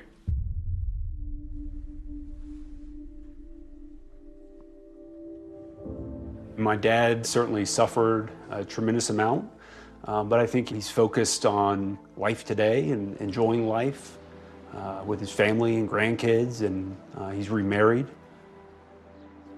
But he says he's still always thinking of Jean Bonet, trying to focus on the positive of this beautiful little girl who will always be forever young. She knew she was loved. I mean, we told her that every day. Somebody asked me once, what would you say to John Bonet if you could? I would tell her, I'm sorry, I didn't protect you. You know, I had John Bonet bless my life for 6 years. And she really was a blessing. The Boulder DA tells 2020 that the office is continuing to work with federal, state, and local agencies to make progress on this tragic case. And David, Lou Smith's family says they're determined to continue making their way through that list. We're going to stay on this story. That's our program for tonight. I'm Deborah Roberts. And I'm David Muir from all of us here at 2020 and ABC News. Good night.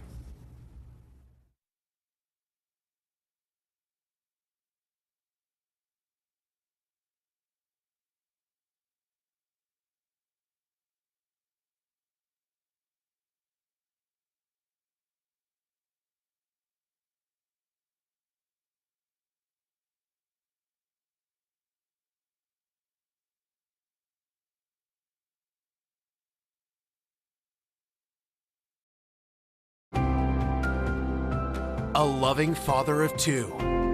Era muy buen padre, la verdad. He was extremely hardworking, very likable, very personable.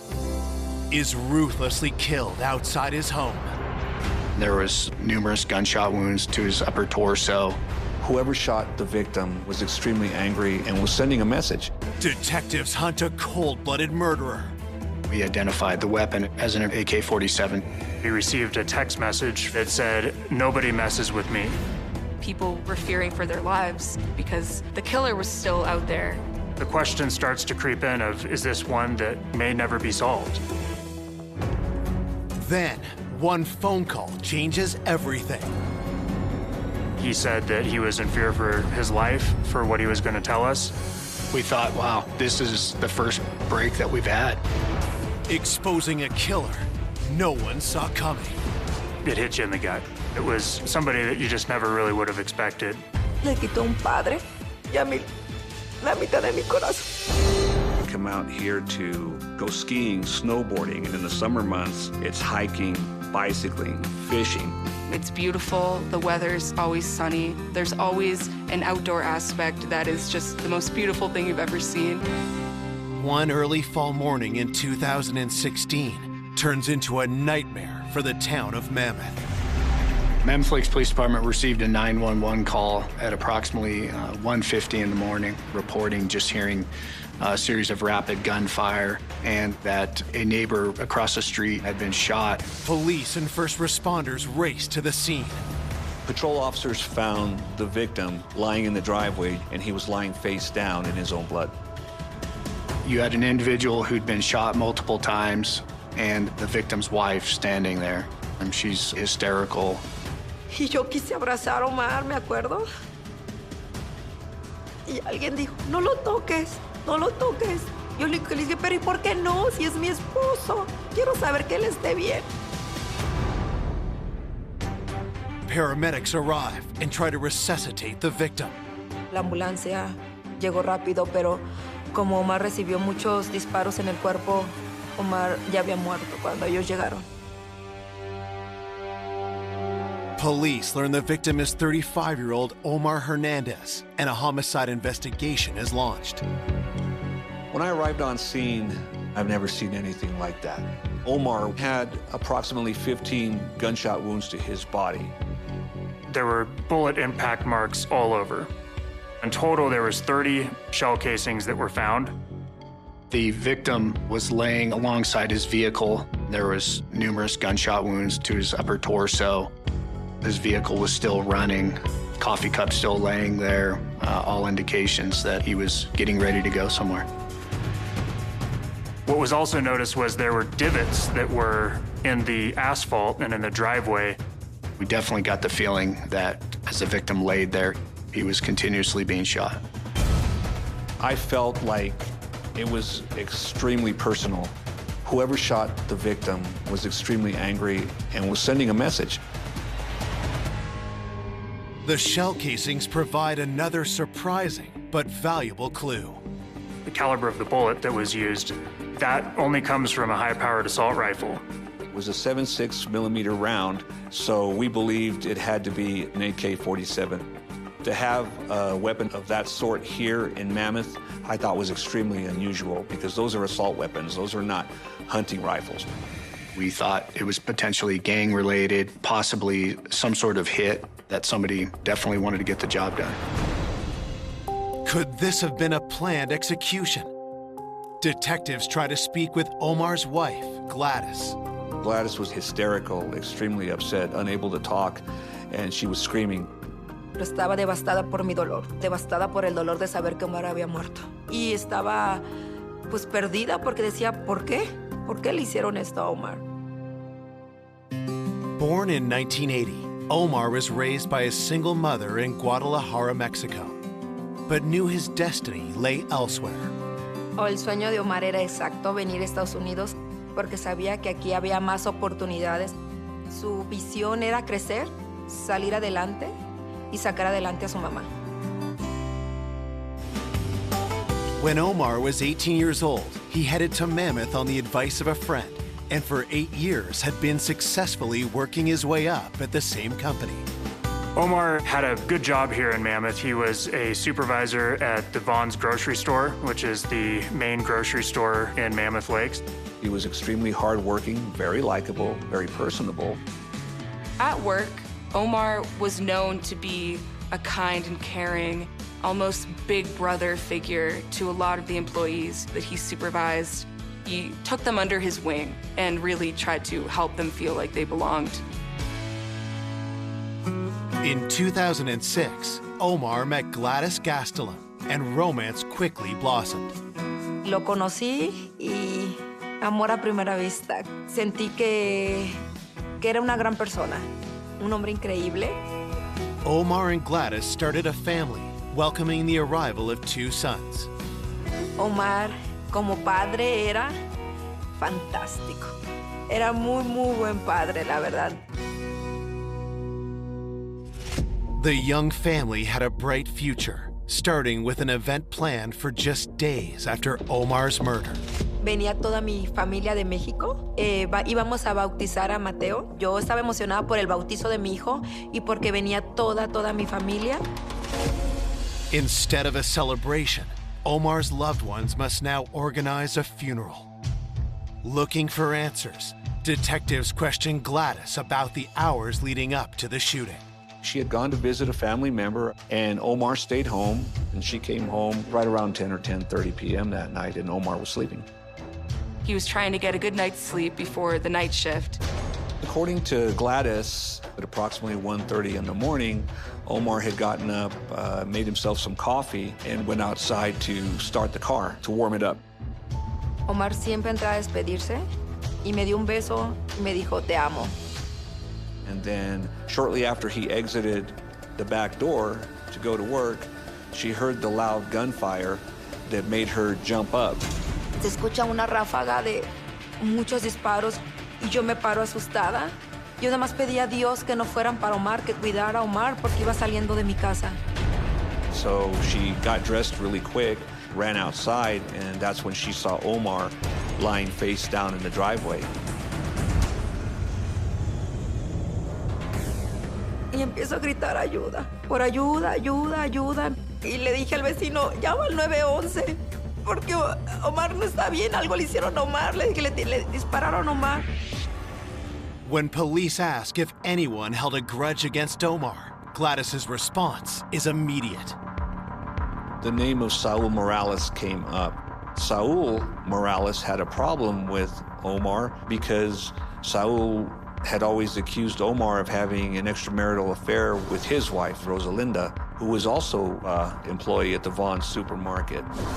About a year or so before the murder occurred, investigators learned that Saul had actually gone to Omar and Gladys's home, trying to confront Omar over whether these affair rumors were true.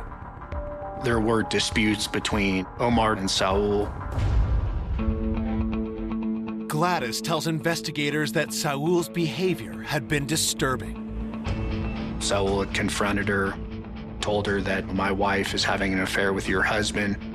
She noticed that he had been driving by the house on a regular basis. Gladys says she had seen Saul drive by her house as recently as just 3 days before Omar was killed. Things became so bad, Gladys tells police that Omar filed a restraining order against Saul. That was an attempt for Omar to get Saul to stop coming to his house, stop contacting his wife.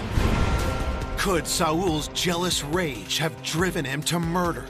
Gladys indicated that she was afraid of Saul, and she thought maybe he was so upset over this alleged affair that he possibly could have killed Omar. And so Saul became a person of interest pretty quickly. At that moment, we felt like, okay, maybe this is the guy. Coming up, investigators uncover a menacing grudge. He hated Omar. He was there to teach Omar a lesson. Not his motive to murder somebody. And shocking clues.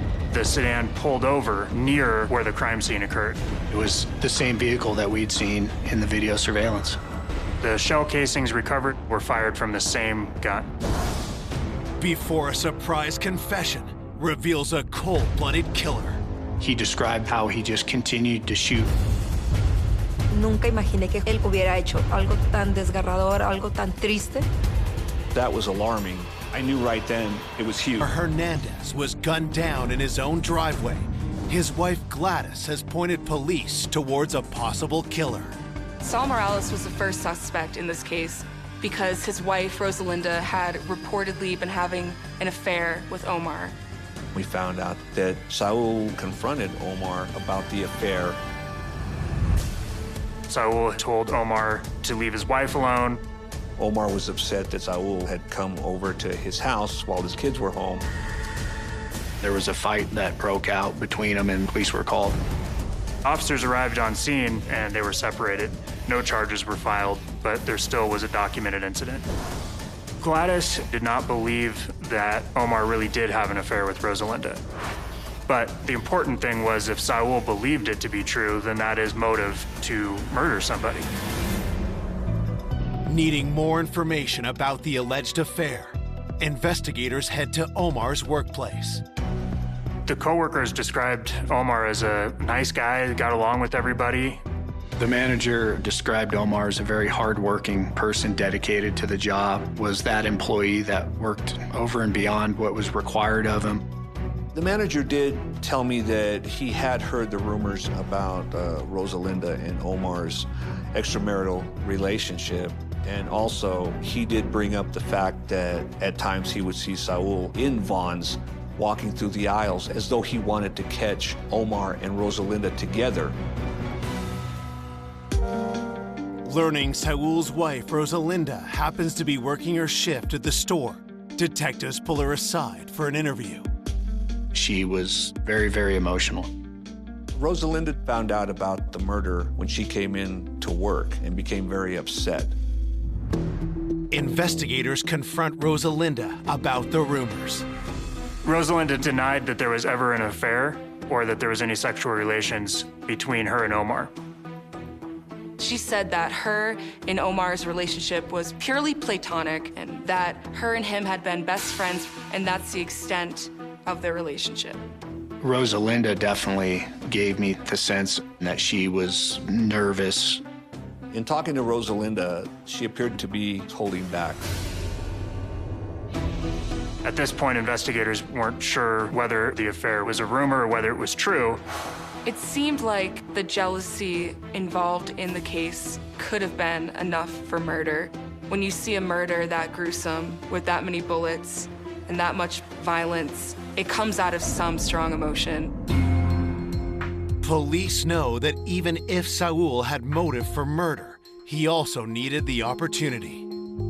We asked Rosalinda where Saul was the previous night, and Rosalinda said that Saul was in bed with her the whole night, and then she ended up getting up for work around 3 that morning, and he was still in bed.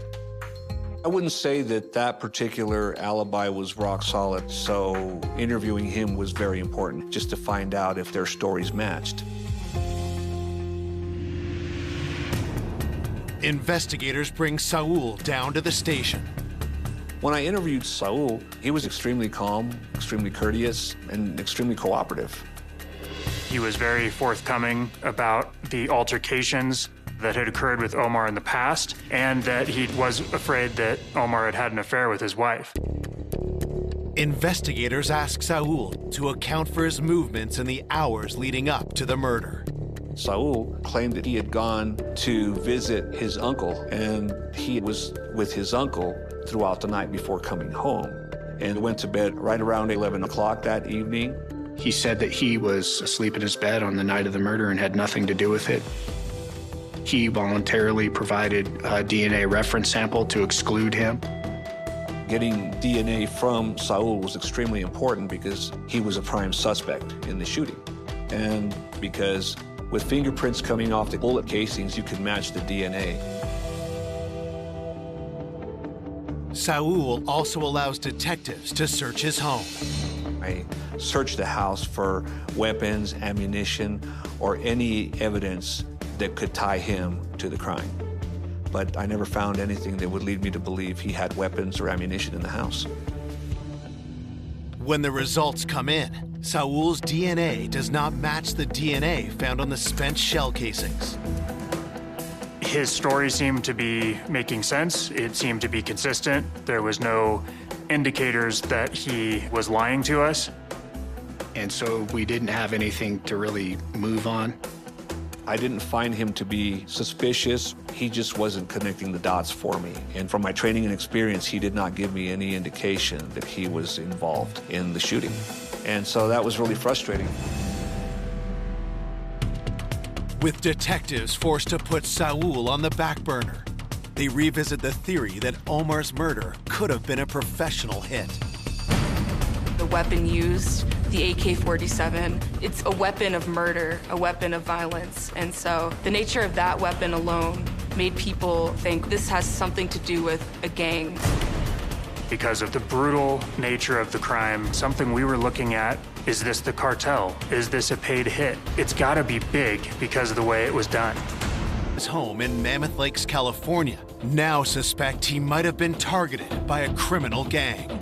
There was speculation that maybe this was a drug deal that went bad and the cartel had come up and put a hit on Omar.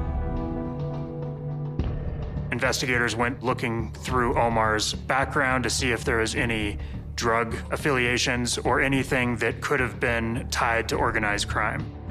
I didn't find anything in Omar's background that would indicate he had any gang association whatsoever.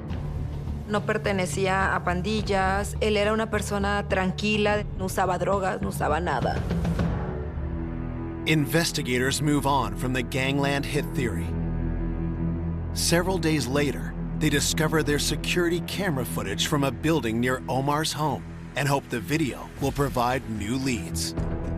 The closest camera that had any video surveillance was several hundred yards down the street, so you were capturing vehicles coming and going.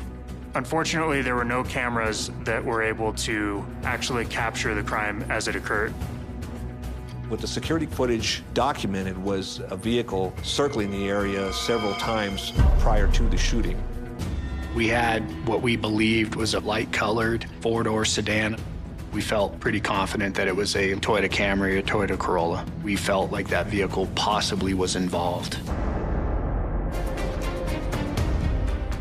Police spot another suspicious vehicle in the footage. There was a red sedan-type vehicle that was seen at the intersection, driving down towards the victim residence. What was notable was it appeared less than 2 minutes prior to when the murder took place, and then the sedan pulled over near where the crime scene occurred. Unfortunately, with the low image quality, we weren't able to identify who was in the suspect vehicles. Undeterred, police show the footage to Omar's wife, hoping she can identify the vehicles. The red sedan provokes a strong reaction. Gladys said that the day after the shooting, a red sedan drove by with two people inside of it that she recognized as Vaughn's employees. She did say that they gave her a slow roll type of look, as though letting her know they were watching her, or maybe even they were involved. Sentí miedo en ese momento porque cuando ellos pasan manejando y luego le hacen así, yo sentí mucho temor, sentí miedo. Gladys told investigators that the two individuals in the car were Jose Antonio Correas Vasquez and Eliud Correas Vasquez. They were cousins. Gladys knew Eliud and Jose Antonio as co-workers of Omar's. At the time, their reputation was that they were MS-13 gang members from El Salvador. Detectives head to Vaughn's to talk with Jose Antonio and Eliud's co-workers. Employees did tell me that Omar was the supervisor for the Salvadorians, and it appeared that they didn't like Omar, they didn't like taking orders from him. Investigators learn that Omar had been promoted to a management position a few months before his murder, and that there was constant friction between him and Eliud. Eliud and Omar did not get along. In fact, there had actually been an incident between the two of them where Eliud had been sent home for not doing his job properly. Eliud became so upset that he contacted the union and made a formal complaint against Omar. Did Elliot take matters into his own hands with deadly consequences? There's one more detail about him that raises suspicions. Elliot drove a red sedan, and it seemed to be a possible match to the car that was on the surveillance video. However, when we looked closer at the red sedan and Elliot's red sedan, it was clear immediately that they did not match, and that was not Elliot's car in that surveillance video. With Elliot looking less likely as the killer, investigators turn their focus to his cousin, Jose Antonio. He claimed to have some association to some gangs. We subsequently served a search warrant at his residence. We did find assault weapons, although they ended up being imitation airsoft type weapons, so obviously they weren't involved in the actual murder itself. We didn't find any definitive ties to Salvadorian gangs. I think it was just their bravado, and they had a heavy reputation, and they knew people were afraid of them. Without anything concrete linking Jose Antonio or Elliot to Omar's death, detectives are forced to move on. That was just super frustrating. It just seemed like at every corner there was something that we thought was going to really point us in the right direction and really break the case open for us, and it just was another dead end. Just as the case threatens to hit a wall, investigators scouring Omar's cell phone activity make a jaw-dropping discovery. In combing through thousands and thousands of text messages, we did find many text messages where he and Rosalinda spoke to each other, and it became very clear that the rumors of the affair were definitely true.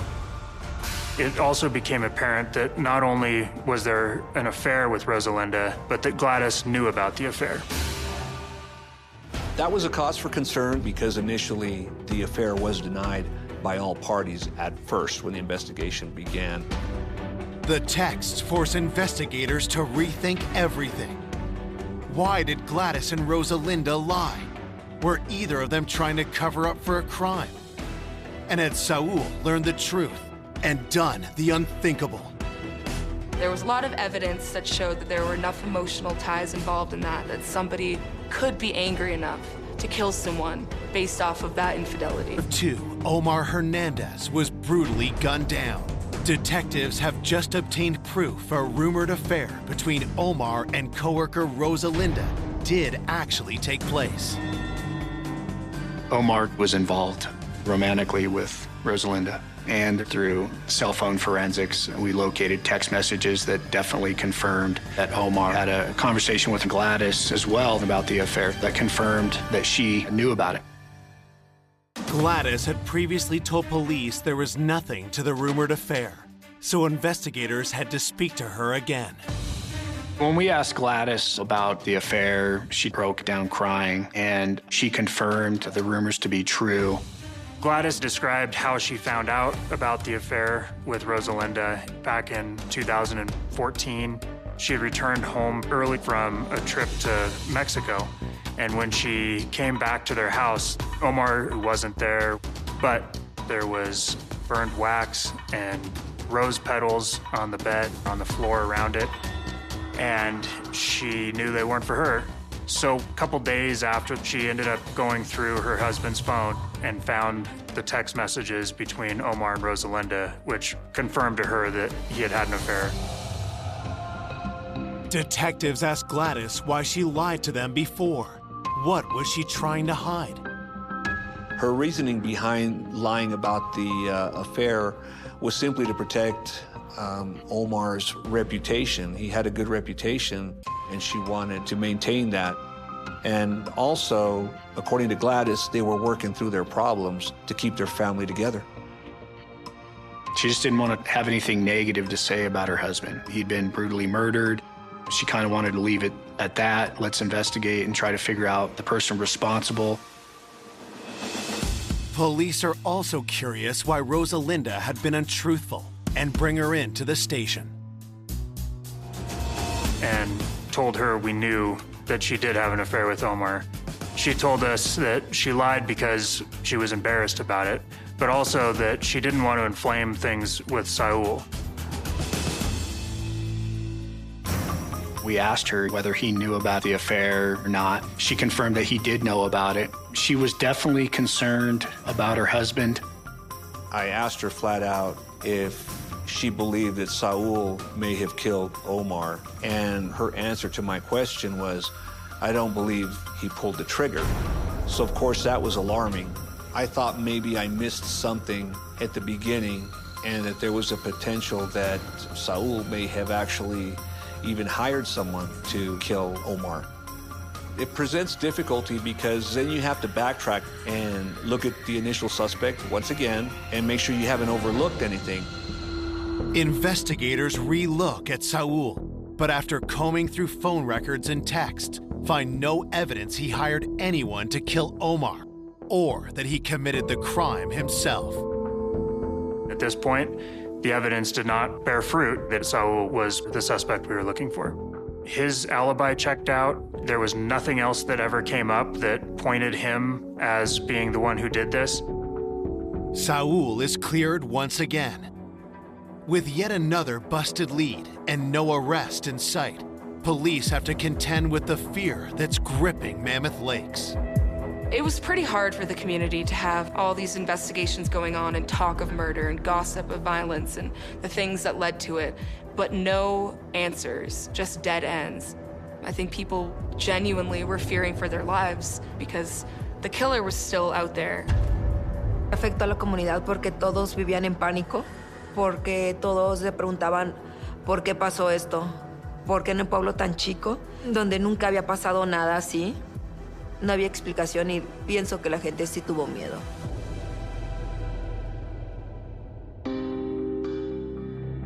Despite months of tireless work, investigators run out of leads.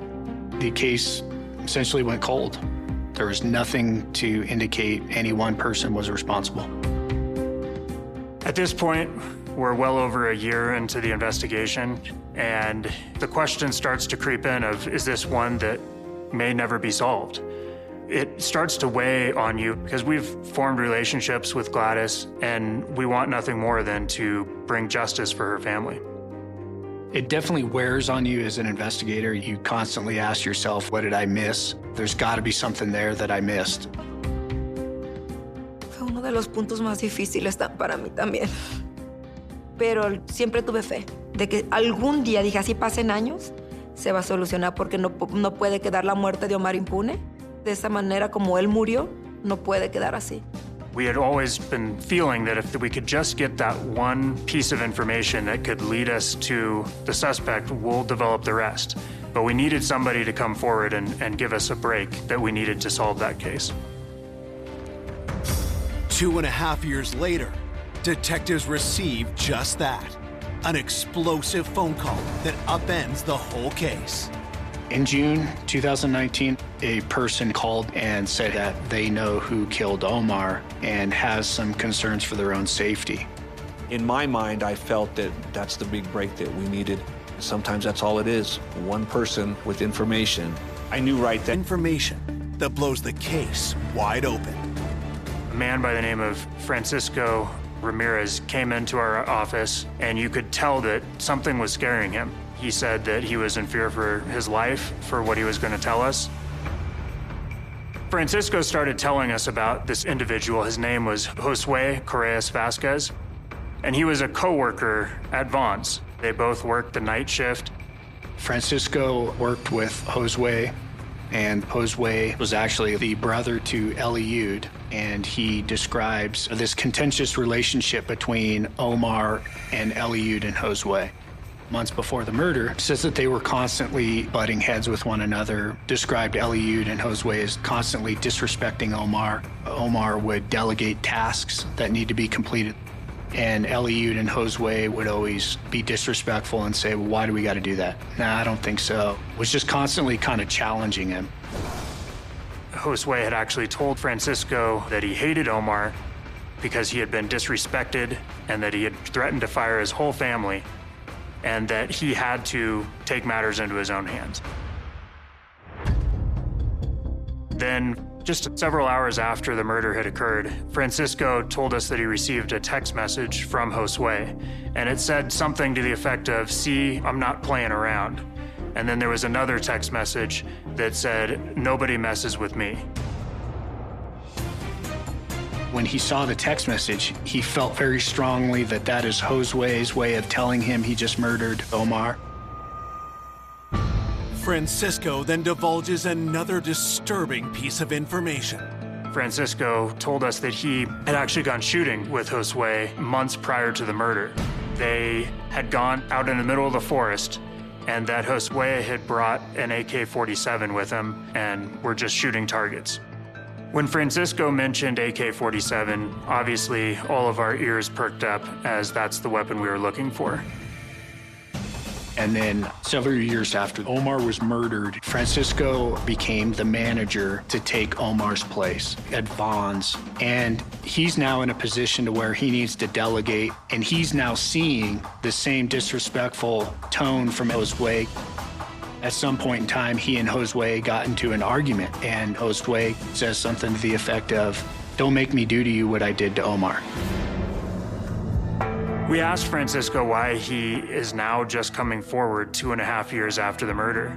And Francisco said that he was scared of Josue. He was concerned for his safety, and he wanted to tell law enforcement about what he knew, because he said, if something is to happen to me, I want you guys to know who's responsible. Francisco realized, I could be the one that's next, and this guy needs to be stopped. Detectives contact Gladys to gather more information about the working relationship between Omar and Josue. Gladys did tell us that when Josue first came to the States, he didn't have a lot of friends, he didn't know very many people, and Omar had taken Josue under his wing. Omar was kind to him, would bring him food for lunch breaks, really seemed to keep an eye on Josue and care about his well-being. Siempre le ponía su lunch para que él comiera en Bonds y siempre me decía, oye Gladys, échale más lunch para convivir, para darle a Josue. Omar and Josue seemed to get along for many months during that time period. But Gladys told us that once Omar was promoted to supervisor, things started to change between Omar and Josue. Cuando a Omar le dan el puesto, sí sentía que algo había cambiado. La misma relación de amistad ya no era igual. Omar had a job to do, and as Omar started giving more direction and instructions to Josue, Josue started to be a bit more belligerent towards him, talking back, refusing to do certain things. There had been reported conflicts between the two, and that Josue had felt like Omar was on a power trip. They didn't get along at work. They were constantly arguing with one another. Could a workplace conflict have turned into murder? Investigators pull the employee timesheets for the night Omar was killed. We went back through the Vaughn's records from that night to see when people clocked in, and we noticed that Josue did not work at all that night. We also looked into what vehicle does Josue drive. Detectives are hopeful that Josue's car will be a match to one of the two vehicles spotted in the surveillance footage.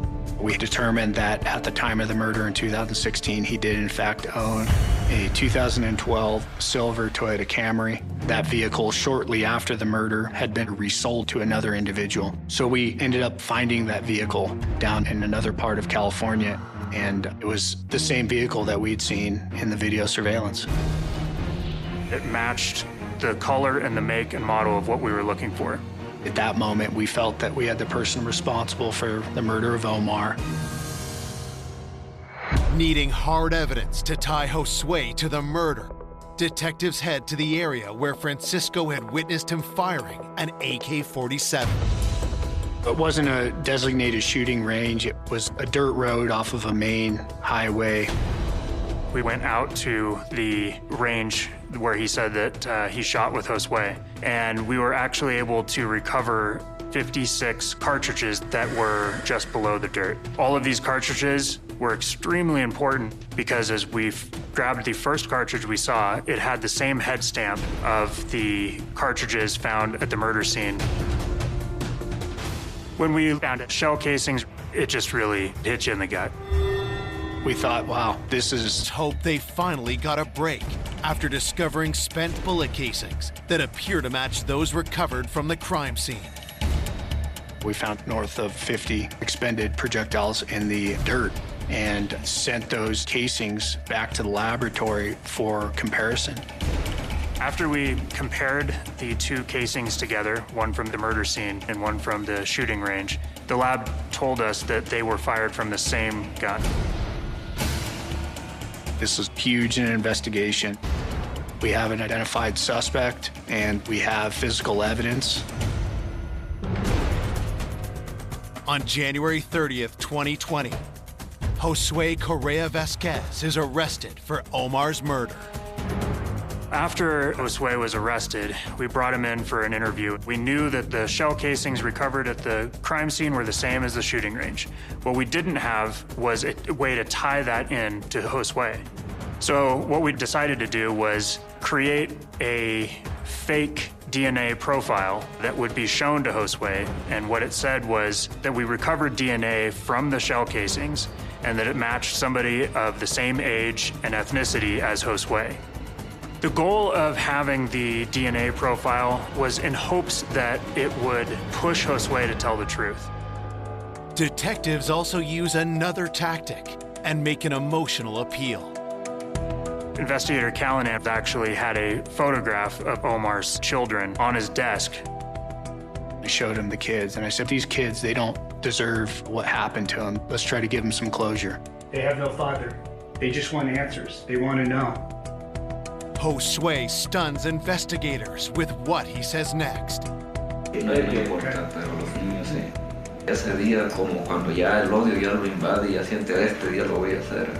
There was a lot of hate against Omar from my part, and that's why me alone decided to kill him.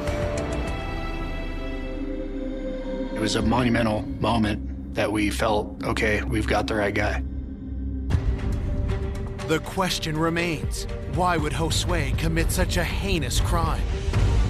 Josue told us he hated Omar. He hated that he would tell him how to do his job. He hated that he would be tough on him. He felt that he was disrespected by Omar, and he was there to teach Omar a lesson. Josue proceeds to tell investigators what happened that fatal night. You knew that Omar was going to work at 2 in the morning? He said that he drove by Omar's residence a number of times, confirmed that the vehicle in the video surveillance was in fact his vehicle. He says he went around the block to see if he was home. Just before 2 a.m., Josue parked across the street from Omar's home, and he waited for him to come out.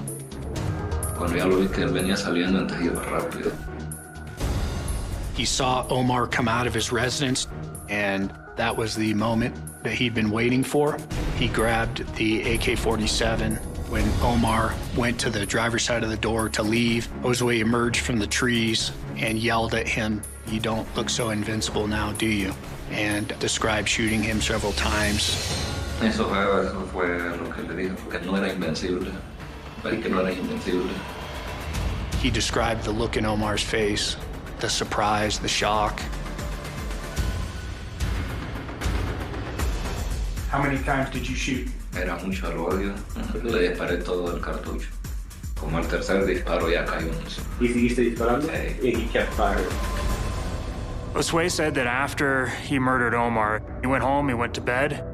A lot of Josue's interview is matter of fact, which was chilling in and of itself, that you can have murdered somebody and just be talking about it in such an unemotional way. Josue admits that several days after killing Omar, he told his brother Eliud what he had done.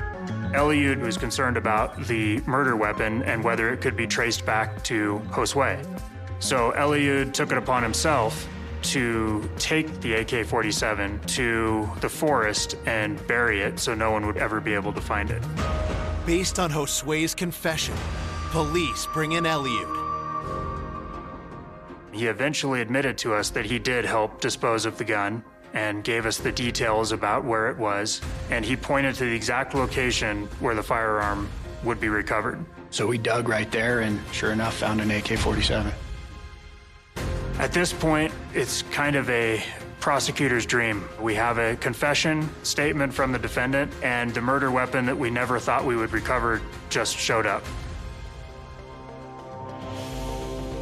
For his part in the crime, Eliud is sentenced to a year in jail. Eliud was charged as being an accessory after the fact. He was charged for helping dispose of the murder weapon and not telling authorities about it. On January 18th, 2022, Josue is sentenced to 2 life terms in prison for the murder of Omar Hernandez. El día de la sentencia sentí paz porque se estaba haciendo justicia de la muerte de Omar.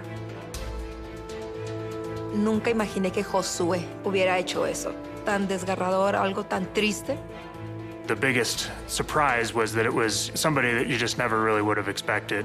Omar had taken Josué under his wing. By all accounts, Omar cared very much about Josué.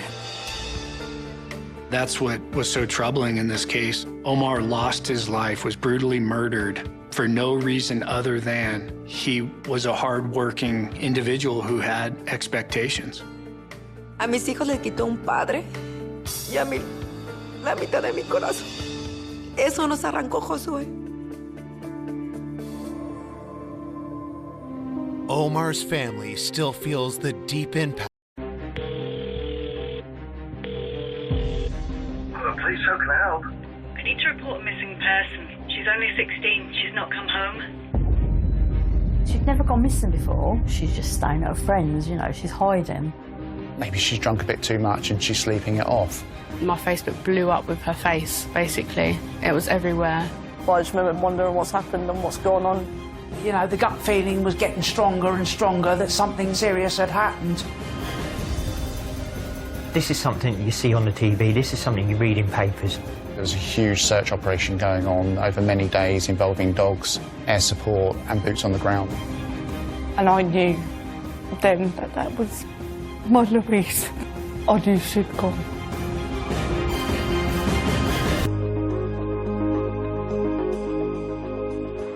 In the Hampshire town of Havant sits the close-knit community of Lee Park. It's a nice, quiet area. It's nice living here, friendly. My neighbours are really nice, you know. It's a very, very cosy area to live in.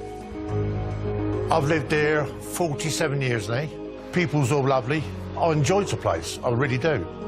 It's safe, and that's what made us move here, was the fact that it was safe and secure. There was very little crime.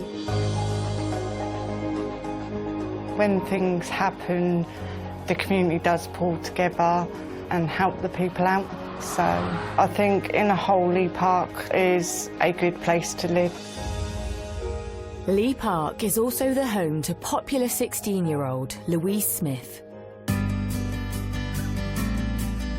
As a baby, like as a newborn, she was really just quite a quiet baby, to be honest. She used to sleep through the night regularly. She was just a really good little girl. Bradley, my brother, used to come and stay with me with her. And she'd just come in and say, "Can I play with your shoes, Auntie Hayley?" She'd go in my shoe cupboard, get all my shoes, and she'd clonk up and down the kitchen and in the hall, and she loved it. She loved dressing up, you know. She was just so, oh, she was just a lovely little girl, really good girl. And as she grew up and she began to toddle around, you know, she started to show a cheeky sense of humour. You know, sometimes I'd look at her and she just had a certain look in her eye, and I just knew she was going to come out with something. I just knew straight away. You know, she was quite a bright and happy child. As a young teenager, Louise enjoyed holidays and days out with her aunts and nan, and loved going to theme parks with family friend Sharon. Louise, honestly, she had adrenaline rush on the roller coasters, especially on the Smiler out on Towers. She'd come to Legoland, She'd come to Chesington. She loved Chesington, especially like the tigers and that. Louise was like my own daughter. We just really enjoyed each other's company. Louise's parents split, and her father Bradley later moved to Scotland, but maintained a close relationship. I used to have her every fortnight for a weekend. School holidays, half terms, I'd have her for a week. And one summer holiday, she stayed with me for 5 weeks.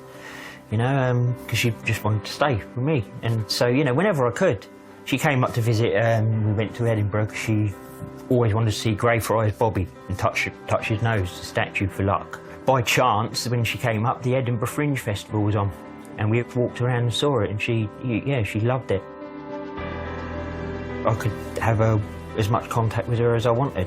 I was always allowed a good relationship with her, you know, without any problems. After school, Louise moved to a local college and studied veterinary care. She loved animals. There was no doubt about that. She absolutely loved animals. Like I said, we went to Chesington, and out of everything, it was the animal shows she wanted to watch. She just wanted to do anything, I think, with animals. You know, and the world was her oyster. I think her plans were just to get the course done and then decide what direction she was going to take with it. Being a typical teenager, it wasn't long before Louise's attention shifted towards other interests. Louise always had a boyfriend, always interested in boys. She's a very pretty girl, so there was no reason for her not to have a boyfriend. But some boyfriends wasn't the right sort of boyfriend for her. She went to college, and I think she had a boyfriend and she struggled a bit, and I think she just wanted to be with him a lot. She wasn't interested in anything else, you know, she just wanted to be with him. It's like I'd rather talk to my boyfriend than my parents, you know what I mean? It was one of them. But certainly had, you know, had chats with her, the do's and don'ts. Not that she'd ever bloody listen to me, but, yeah. But in March 2020, the COVID-19 pandemic hit the UK. And a national lockdown meant that Louise would be spending more time isolated at her mum's house. Unable to see her new boyfriend, tensions started to grow at home, prompting Louise to pack a bag and move in with her cousin and her husband, Shane Mays, nearby. And to begin with, she seemed happy. But a few months later, everything changed. After Louise moved in Lee Park, she was regularly texting her friends saying how they treated her like a child.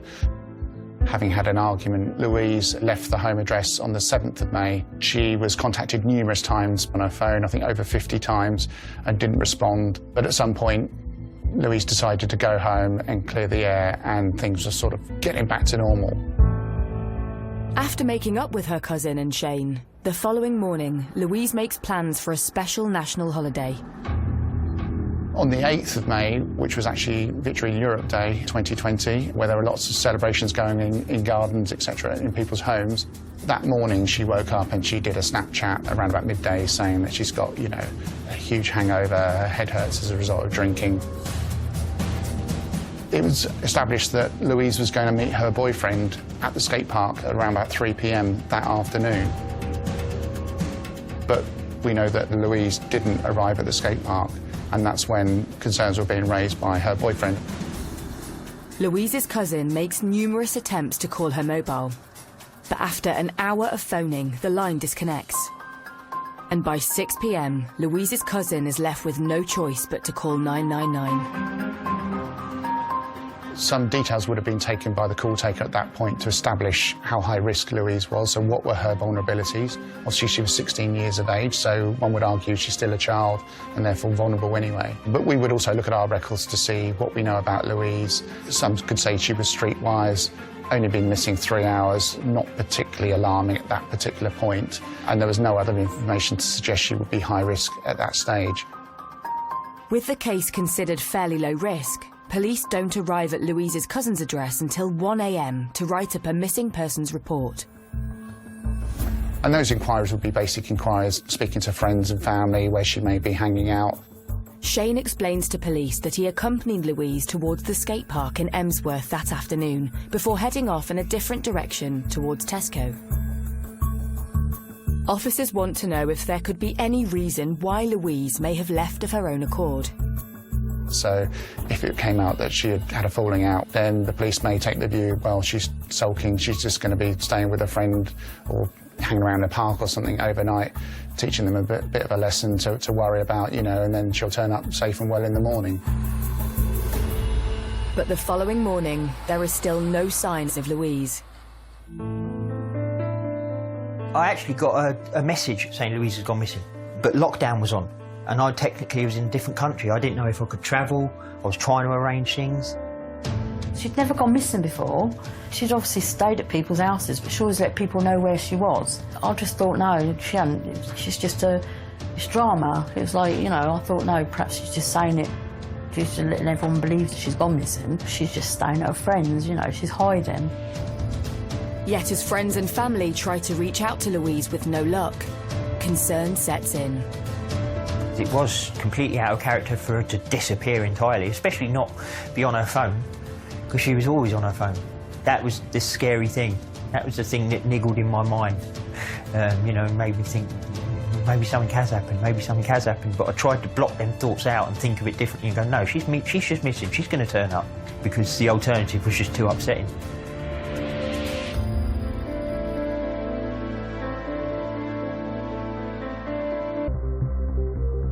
In the Hampshire suburb of Lee Park, concern is growing for 16-year-old Louise Smith, who was last seen heading towards a nearby skate park the previous afternoon to meet her boyfriend. And with a missing person investigation underway, police attempt to paint a picture of Louise's life before she disappeared. I would describe Louise as a typical 16-year-old girl. She was going through that phase with her mother where she was starting to rebel a little bit. She wanted her own independence. They would regularly have arguments at home. She wanted to spend more time with her boyfriend. And you've got to remember, this was at a time during the pandemic when lockdown was occurring, and so tensions were high in most households, I would suggest. Police also take into consideration what else was going on during the day Louise vanished. The day that Louise went missing was the 8th of May, which was VE Day, and that was being celebrated nationally. So there were lots of parties going on, but because this was lockdown, the government restrictions at that time meant that you could only celebrate in your garden. But there was a huge party atmosphere going on within the community. And again, as a police officer, you're thinking, well, perhaps Louise has gone to one of these parties, maybe she's drunk a bit too much and she's sleeping it off. If she's gone to friends and it is during lockdown, then potentially the friends might be thinking, well, I may have committed an offence here during lockdown, and I don't want to tell the police that Louise is staying with me. So there's some additional difficulties at that particular time with that missing person inquiry. As the hours tick by, police dig deeper, questioning friends and family in the hope of finding clues into Louise's disappearance. Louise was 16 years of age. She's vulnerable by definition of her age anyway. We know that she'd had problems at home in the past. We know that she'd had mental health problems, and also she was using alcohol. So all this information coming in really ramps up our concerns and makes her a high-risk missing person because of those vulnerabilities. And so her being out and not in contact with anyone is really concerning for me, because she's a risk, and not just to family members, but, you know, other people out there could take advantage of her. And as night turns to morning, police issue an appeal to the public for sightings of Louise. When she didn't materialise the following day, that's when the concerns were raised. And so, as you would normally do with a missing person inquiry, you would release details of Louise's image to the local media. You'd be asking for the public's help. You know, did you see Louise? You know, was she at one of these parties? So I'm on a lot of Facebook groups, local Facebook groups around the area, and there was missing pages saying that, you know, have you seen this girl? But yeah, it was just, my Facebook blew up with her face, basically. It was everywhere. When we found out Louise was missing, I said we was all worried about her. I just remember being there, missing posters, being around, everyone wondering what's happened and what's going on. It certainly took off on social media, and the community were doing all they can to try and find Louise by reposting the appeals that the police had put out. Police continue to focus their inquiries in the area where Louise was reportedly last seen, the Emsworth skate park. Officers would be tasked to survey the area to see what CCTV cameras were in that area, going along the most obvious routes to take you to the skate park in Emsworth. We would capture that CCTV, which would be quite a time-consuming process, and then someone would have to review that footage. And while police scour the area for CCTV, the local community also gets involved in the search for Louise. A lot of people around Emsworth are looking for her, because obviously that was the last place she was seen. That was their centre point, and what I'm working out from there. The community seemed to come together to try and sort of help everybody to sort of get through the situation that we were in. There was people out all the time, in family and in the community of Lee Park. There was loads of people out and about looking for her. You know, it was a massive, massive hunt. There was lots of volunteers as well looking for her. I did go out in the car many times looking for her. I remember once that I thought I'd see her and I jumped out the motor, and I was hoping it was her, I think. And it did really look like her. Unfortunately, it wasn't her. But I wanted to do all I could for Louise in the hope that I was going to find her. There was a hell of a lot of hope that Louise Smith was going to be found safe and well. But as 2 days pass, there is still no signs of Louise. As the case got on during the lockdown, there was no more news. It started to get a bit more escalated, and it definitely was an atmosphere in the local area. The gut feeling was getting stronger and stronger that something serious had happened. I think with any missing person inquiry, statistically, if someone isn't located within about 48 hours, the chances are they may not be alive. I think I just didn't allow myself to think like that, because the hope of her still, you know, of her turning up overrode everything out, because that was my only concern. I just wanted my little girl to turn up. But it's when police look into the reason why Louise moved out of her mum's home at the start of lockdown, concern grows. She'd had an argument with her mum, and she didn't like the boyfriend of the mum, who her mum used to call her stepdad. She didn't like him. She did not like him at all. So in the end, that's why she moved. That's why she moved out. Could this revelation be in any way connected to Louise's disappearance? But after making their inquiries, police are able to rule out Louise's stepdad from the investigation. Attention then turns to Louise's boyfriend, who was due to have met her the afternoon of her disappearance. We were told that Louise was intending to meet her boyfriend at the skate park in Emsworth at 3 p.m. that afternoon. Her boyfriend was a nice guy. I dated him in year 9 for about a month. It was a little teenage little thing, just when you're kids, and we was good friends, and I see him sometimes around here. But Louise's boyfriend claims she never turned up as arranged. So where did Louise go?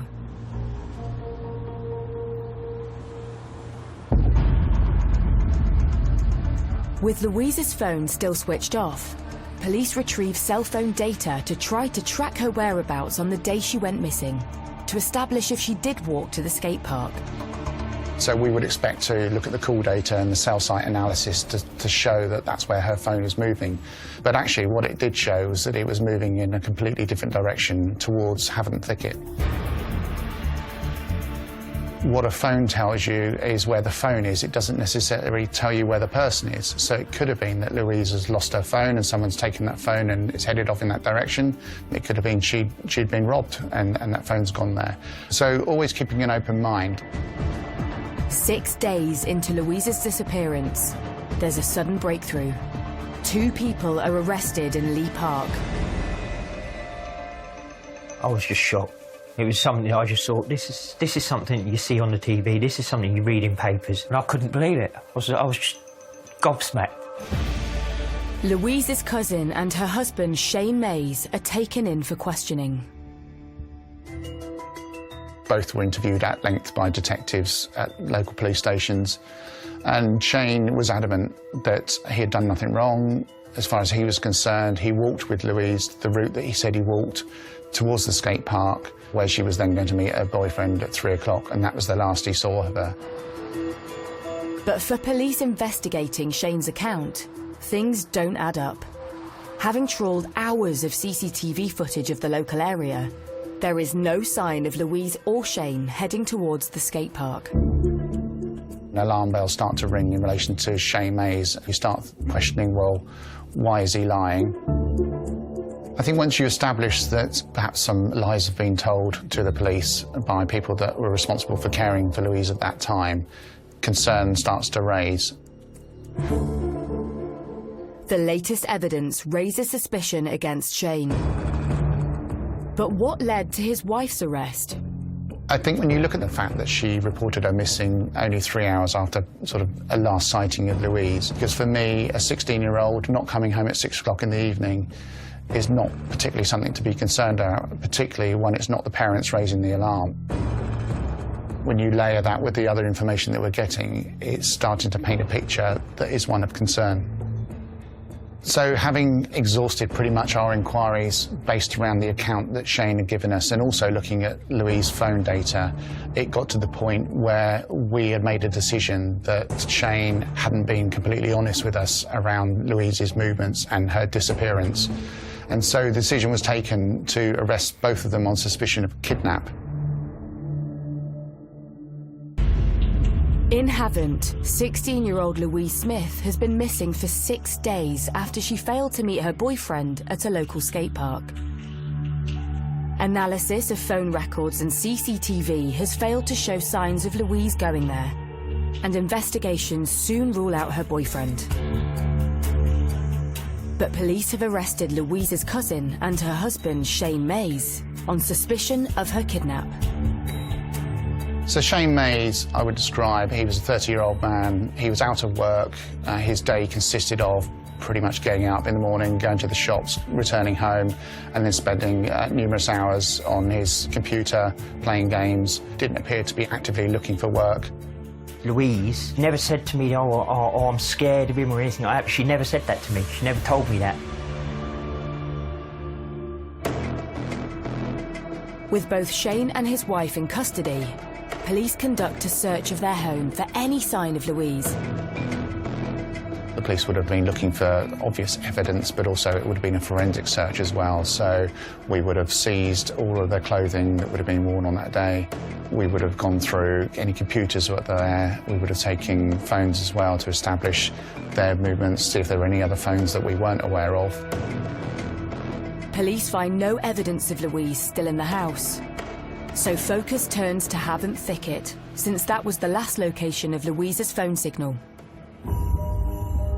What it allowed us to do was then focus all of our resources in that area to really flush out, you know, what clues were there and hopefully try and identify where Louise would be. And so there was a huge search operation going on over many days involving dogs, air support and boots on the ground looking for Louise or clues to establish where Louise may be.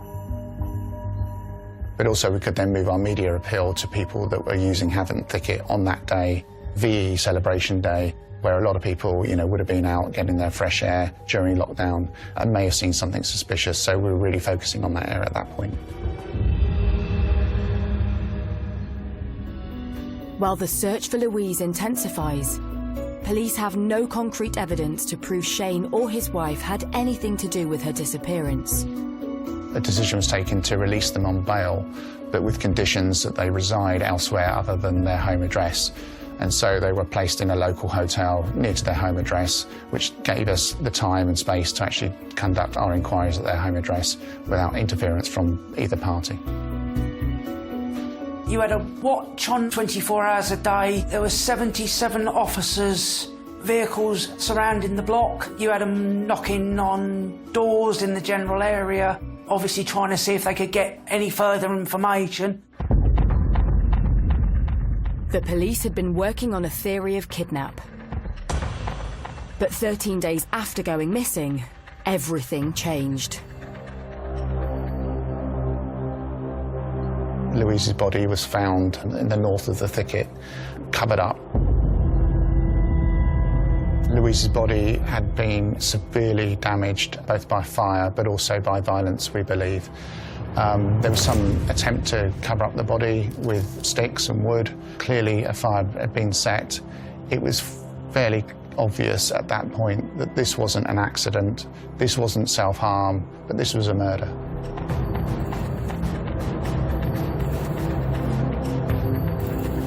We're just approaching the area where Louise's body was found, and you can see it's hugely dense here. You can't even see the footpath that we've just come off of, so you can only imagine what it would be like in the summer when you've got those really tall ferns around. So this is the site where sadly Louise was found, and yeah, I mean there's a fire that's taken place here. I think that's what saddens me about this, it should be an area where kids can come and play and you know, have fun and relax and feel safe, but this kind of beautiful location has really been tarred now with this horrific attack.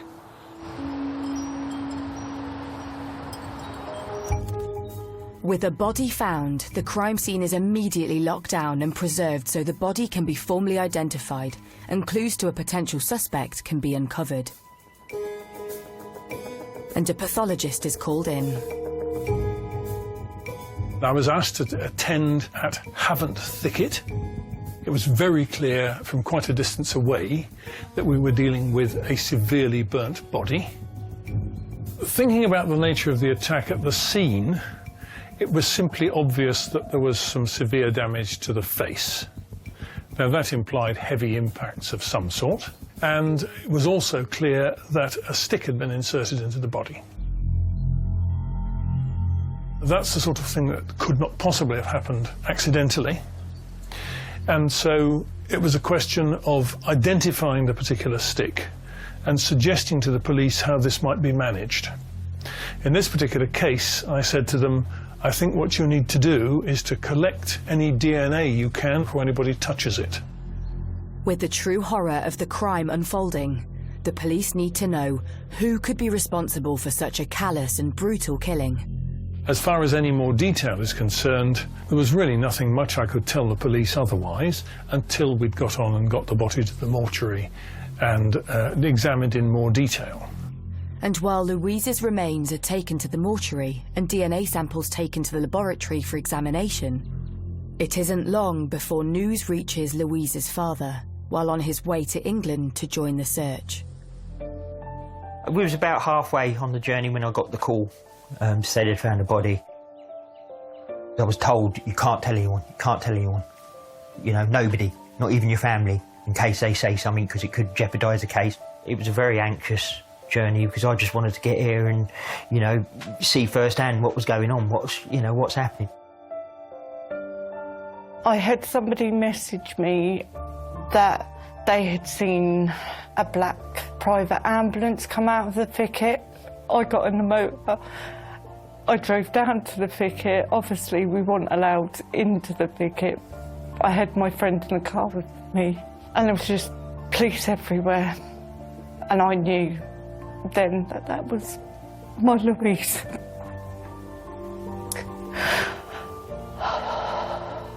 I knew she'd gone. I remember it vividly, but I got the family round because Bradley was coming down. He came in and told me in the kitchen, and I just broke down. I went, nah, it's not her. He went, Hayley, there's been a body found. I went, no, it's not her, it's not her. They got it wrong. It's not her. I just didn't think it would be.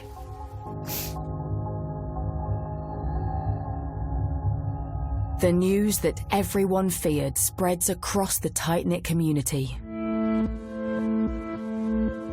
When I read the story on one of the local community pages saying that a body had been found, they couldn't reveal who it was, but parents of Louise had been told. And it was absolutely horrible. The outpouring of grief was huge within the community, particularly on social media. There was a huge sense of upset and disbelief and I guess despair, really, you know, and I think the same for the police. You know, I think when you're dealing with a missing person inquiry, you're always hoping that you're going to find that person safe and well. And then when you do find a body, you know, it just punches you in the guts, really. The hunt for Louise's killer is now on. And firmly in the police's sights is one man, Shane Mays. The person who had been looking after Louise. What we found at about 3:10 that afternoon was an image of Shane Mays coming out of Havant Thicket and walking towards his mother's address, which is close by. Having said that, he was at the other end of the town near the skate park in Emsworth. The CCTV evidence places Shane near the scene of the crime. And when police receive forensic evidence, there's a breakthrough. Having carried out a number of examinations both at the crime scene and also through post-mortem examination on Louise, and also the search that we did back at the Mays flat, we were able to establish that we had a DNA match from Shane Mays on a wooden stick that was found at the crime scene near Louise's body. But also a speck of blood was also found on his trainers, which came back to Louise's DNA. Shane Mays is rearrested, but this time he's charged with the murder of Louise Smith. His wife is also rearrested on suspicion of assisting an offender. At a hearing, Shane Mays pleads not guilty to murder, which means a trial will ultimately take place. I'd say the pressure really starts at that point, because you'll then set fairly quickly a trial date where you need to be trial ready. It's a painstaking process. You need to be 100% sure that that is the person that you say is the killer of your victim. After further investigations and without any evidence against Shane's wife, she is released without charge. With all evidence pointing to Shane Mays and a trial now set, the question everyone wants the answer to is, why would Shane want to brutally murder a 16-year-old girl living in his care?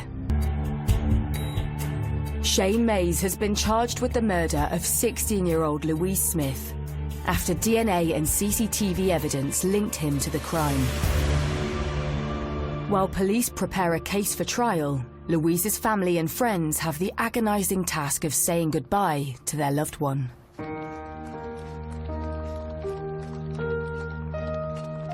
The day of Louise's funeral, there was hundreds and hundreds of people.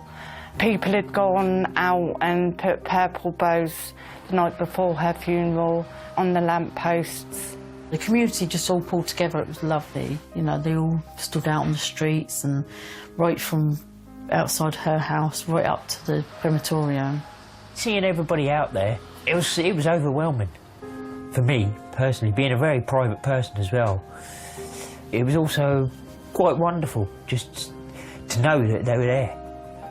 And Lou would have been looking down thinking, wow, I didn't realise I was so loved. And, you know, everyone was there, everyone. It was just, the world stopped just for a moment, just for her.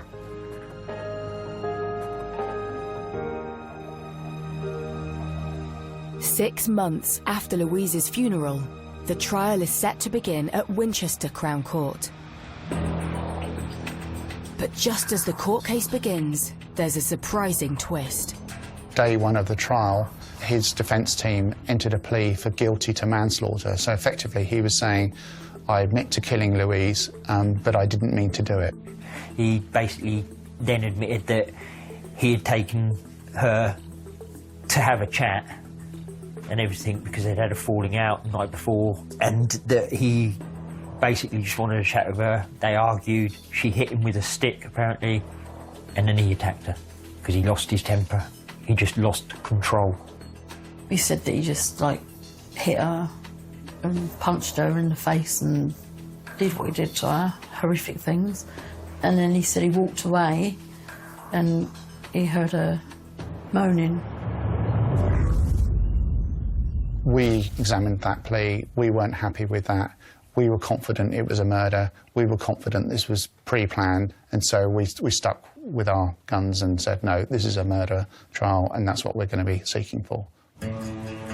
As the prosecution presents its case, the jury is shown a Snapchat video showing Shane tickling Louise's feet while she was staying with him.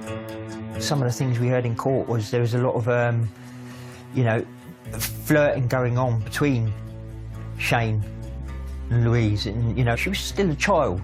He should not have been interacting with her in the way that he was. It wasn't appropriate at all. But according to neighbours, Shane had a more aggressive side.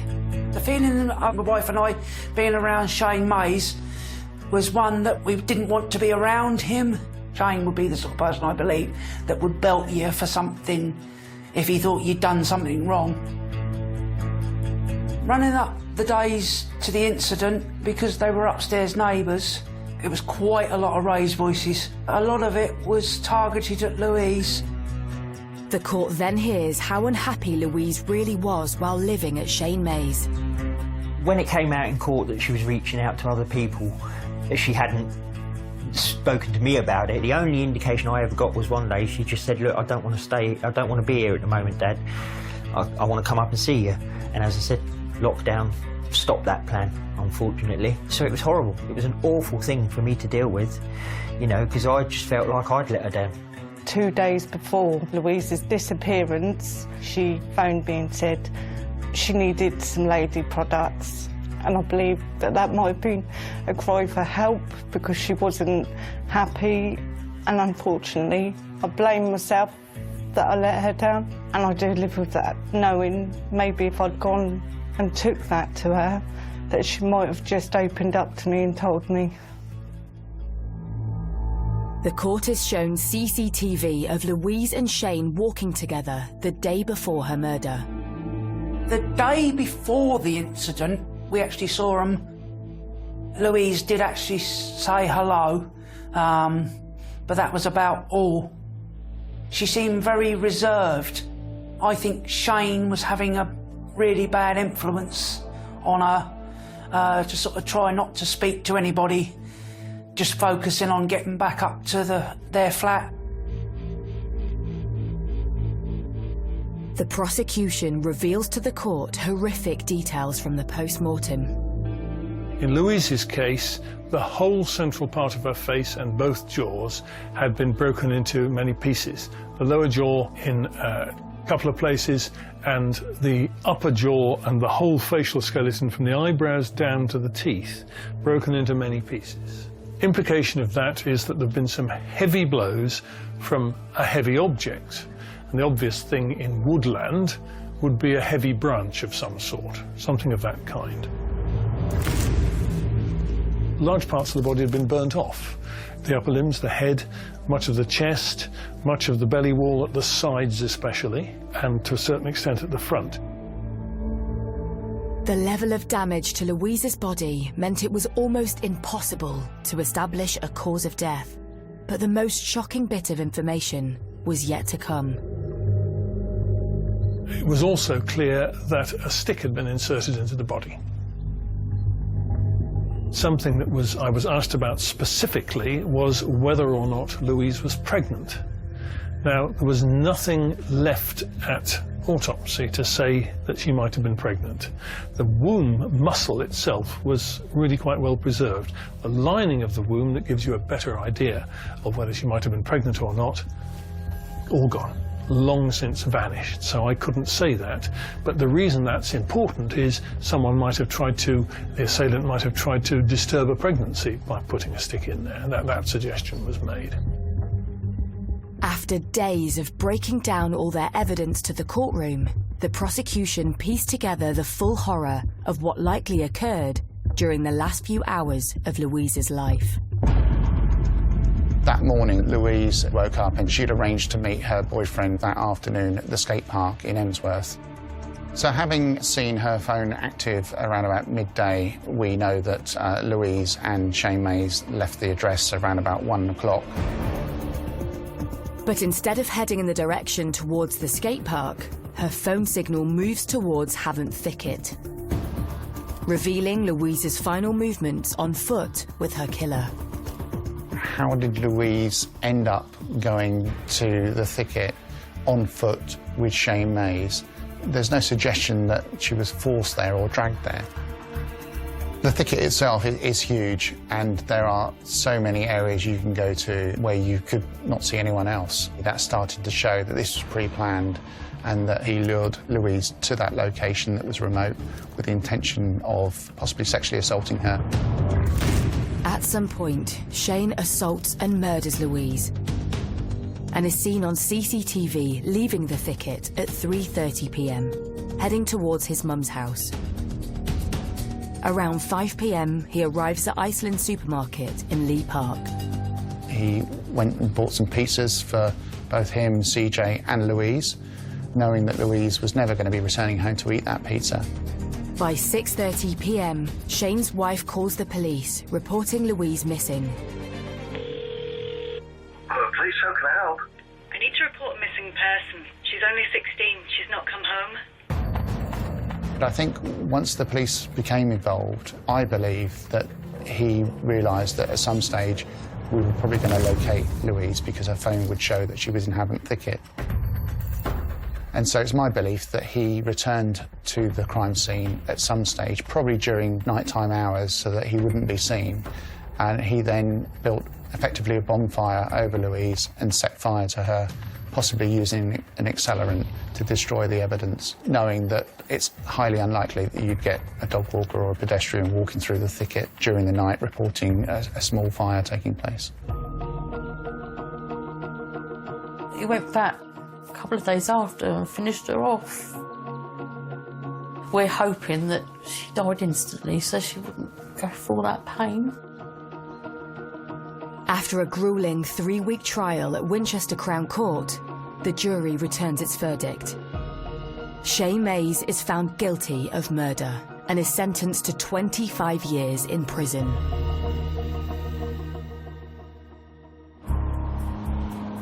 I don't believe he should ever get out. I've always been the one that says, you take a life, you should do a life. I think capital punishment should be brought back.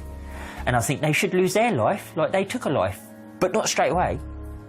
I truly believe if you're sentenced to, as he was, 25 years, that he should serve that 25 years, knowing for that 25 years, at the end of that 25 years, he's going to die. Because that'll have to deal with him in his head all the time. It's a psychological thing. And to me, that's a fitting punishment. With Shane Mays now behind bars, Louise's murder leaves a lasting mark on the local community.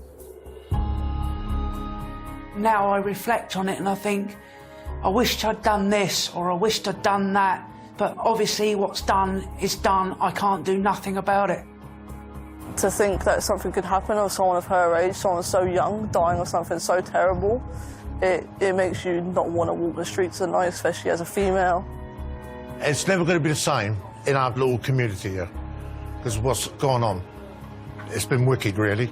There's definitely a dark cloud lingering, definitely a sense of mourning, I guess, of Louise. And every time I drive past the thicket now, I always look in, you just think to yourself, that's where it happened. I don't think I could ever go there, and I don't really see many people go there when I drive past to go to the local shop. It's really much of a barren, kind of left alone area now.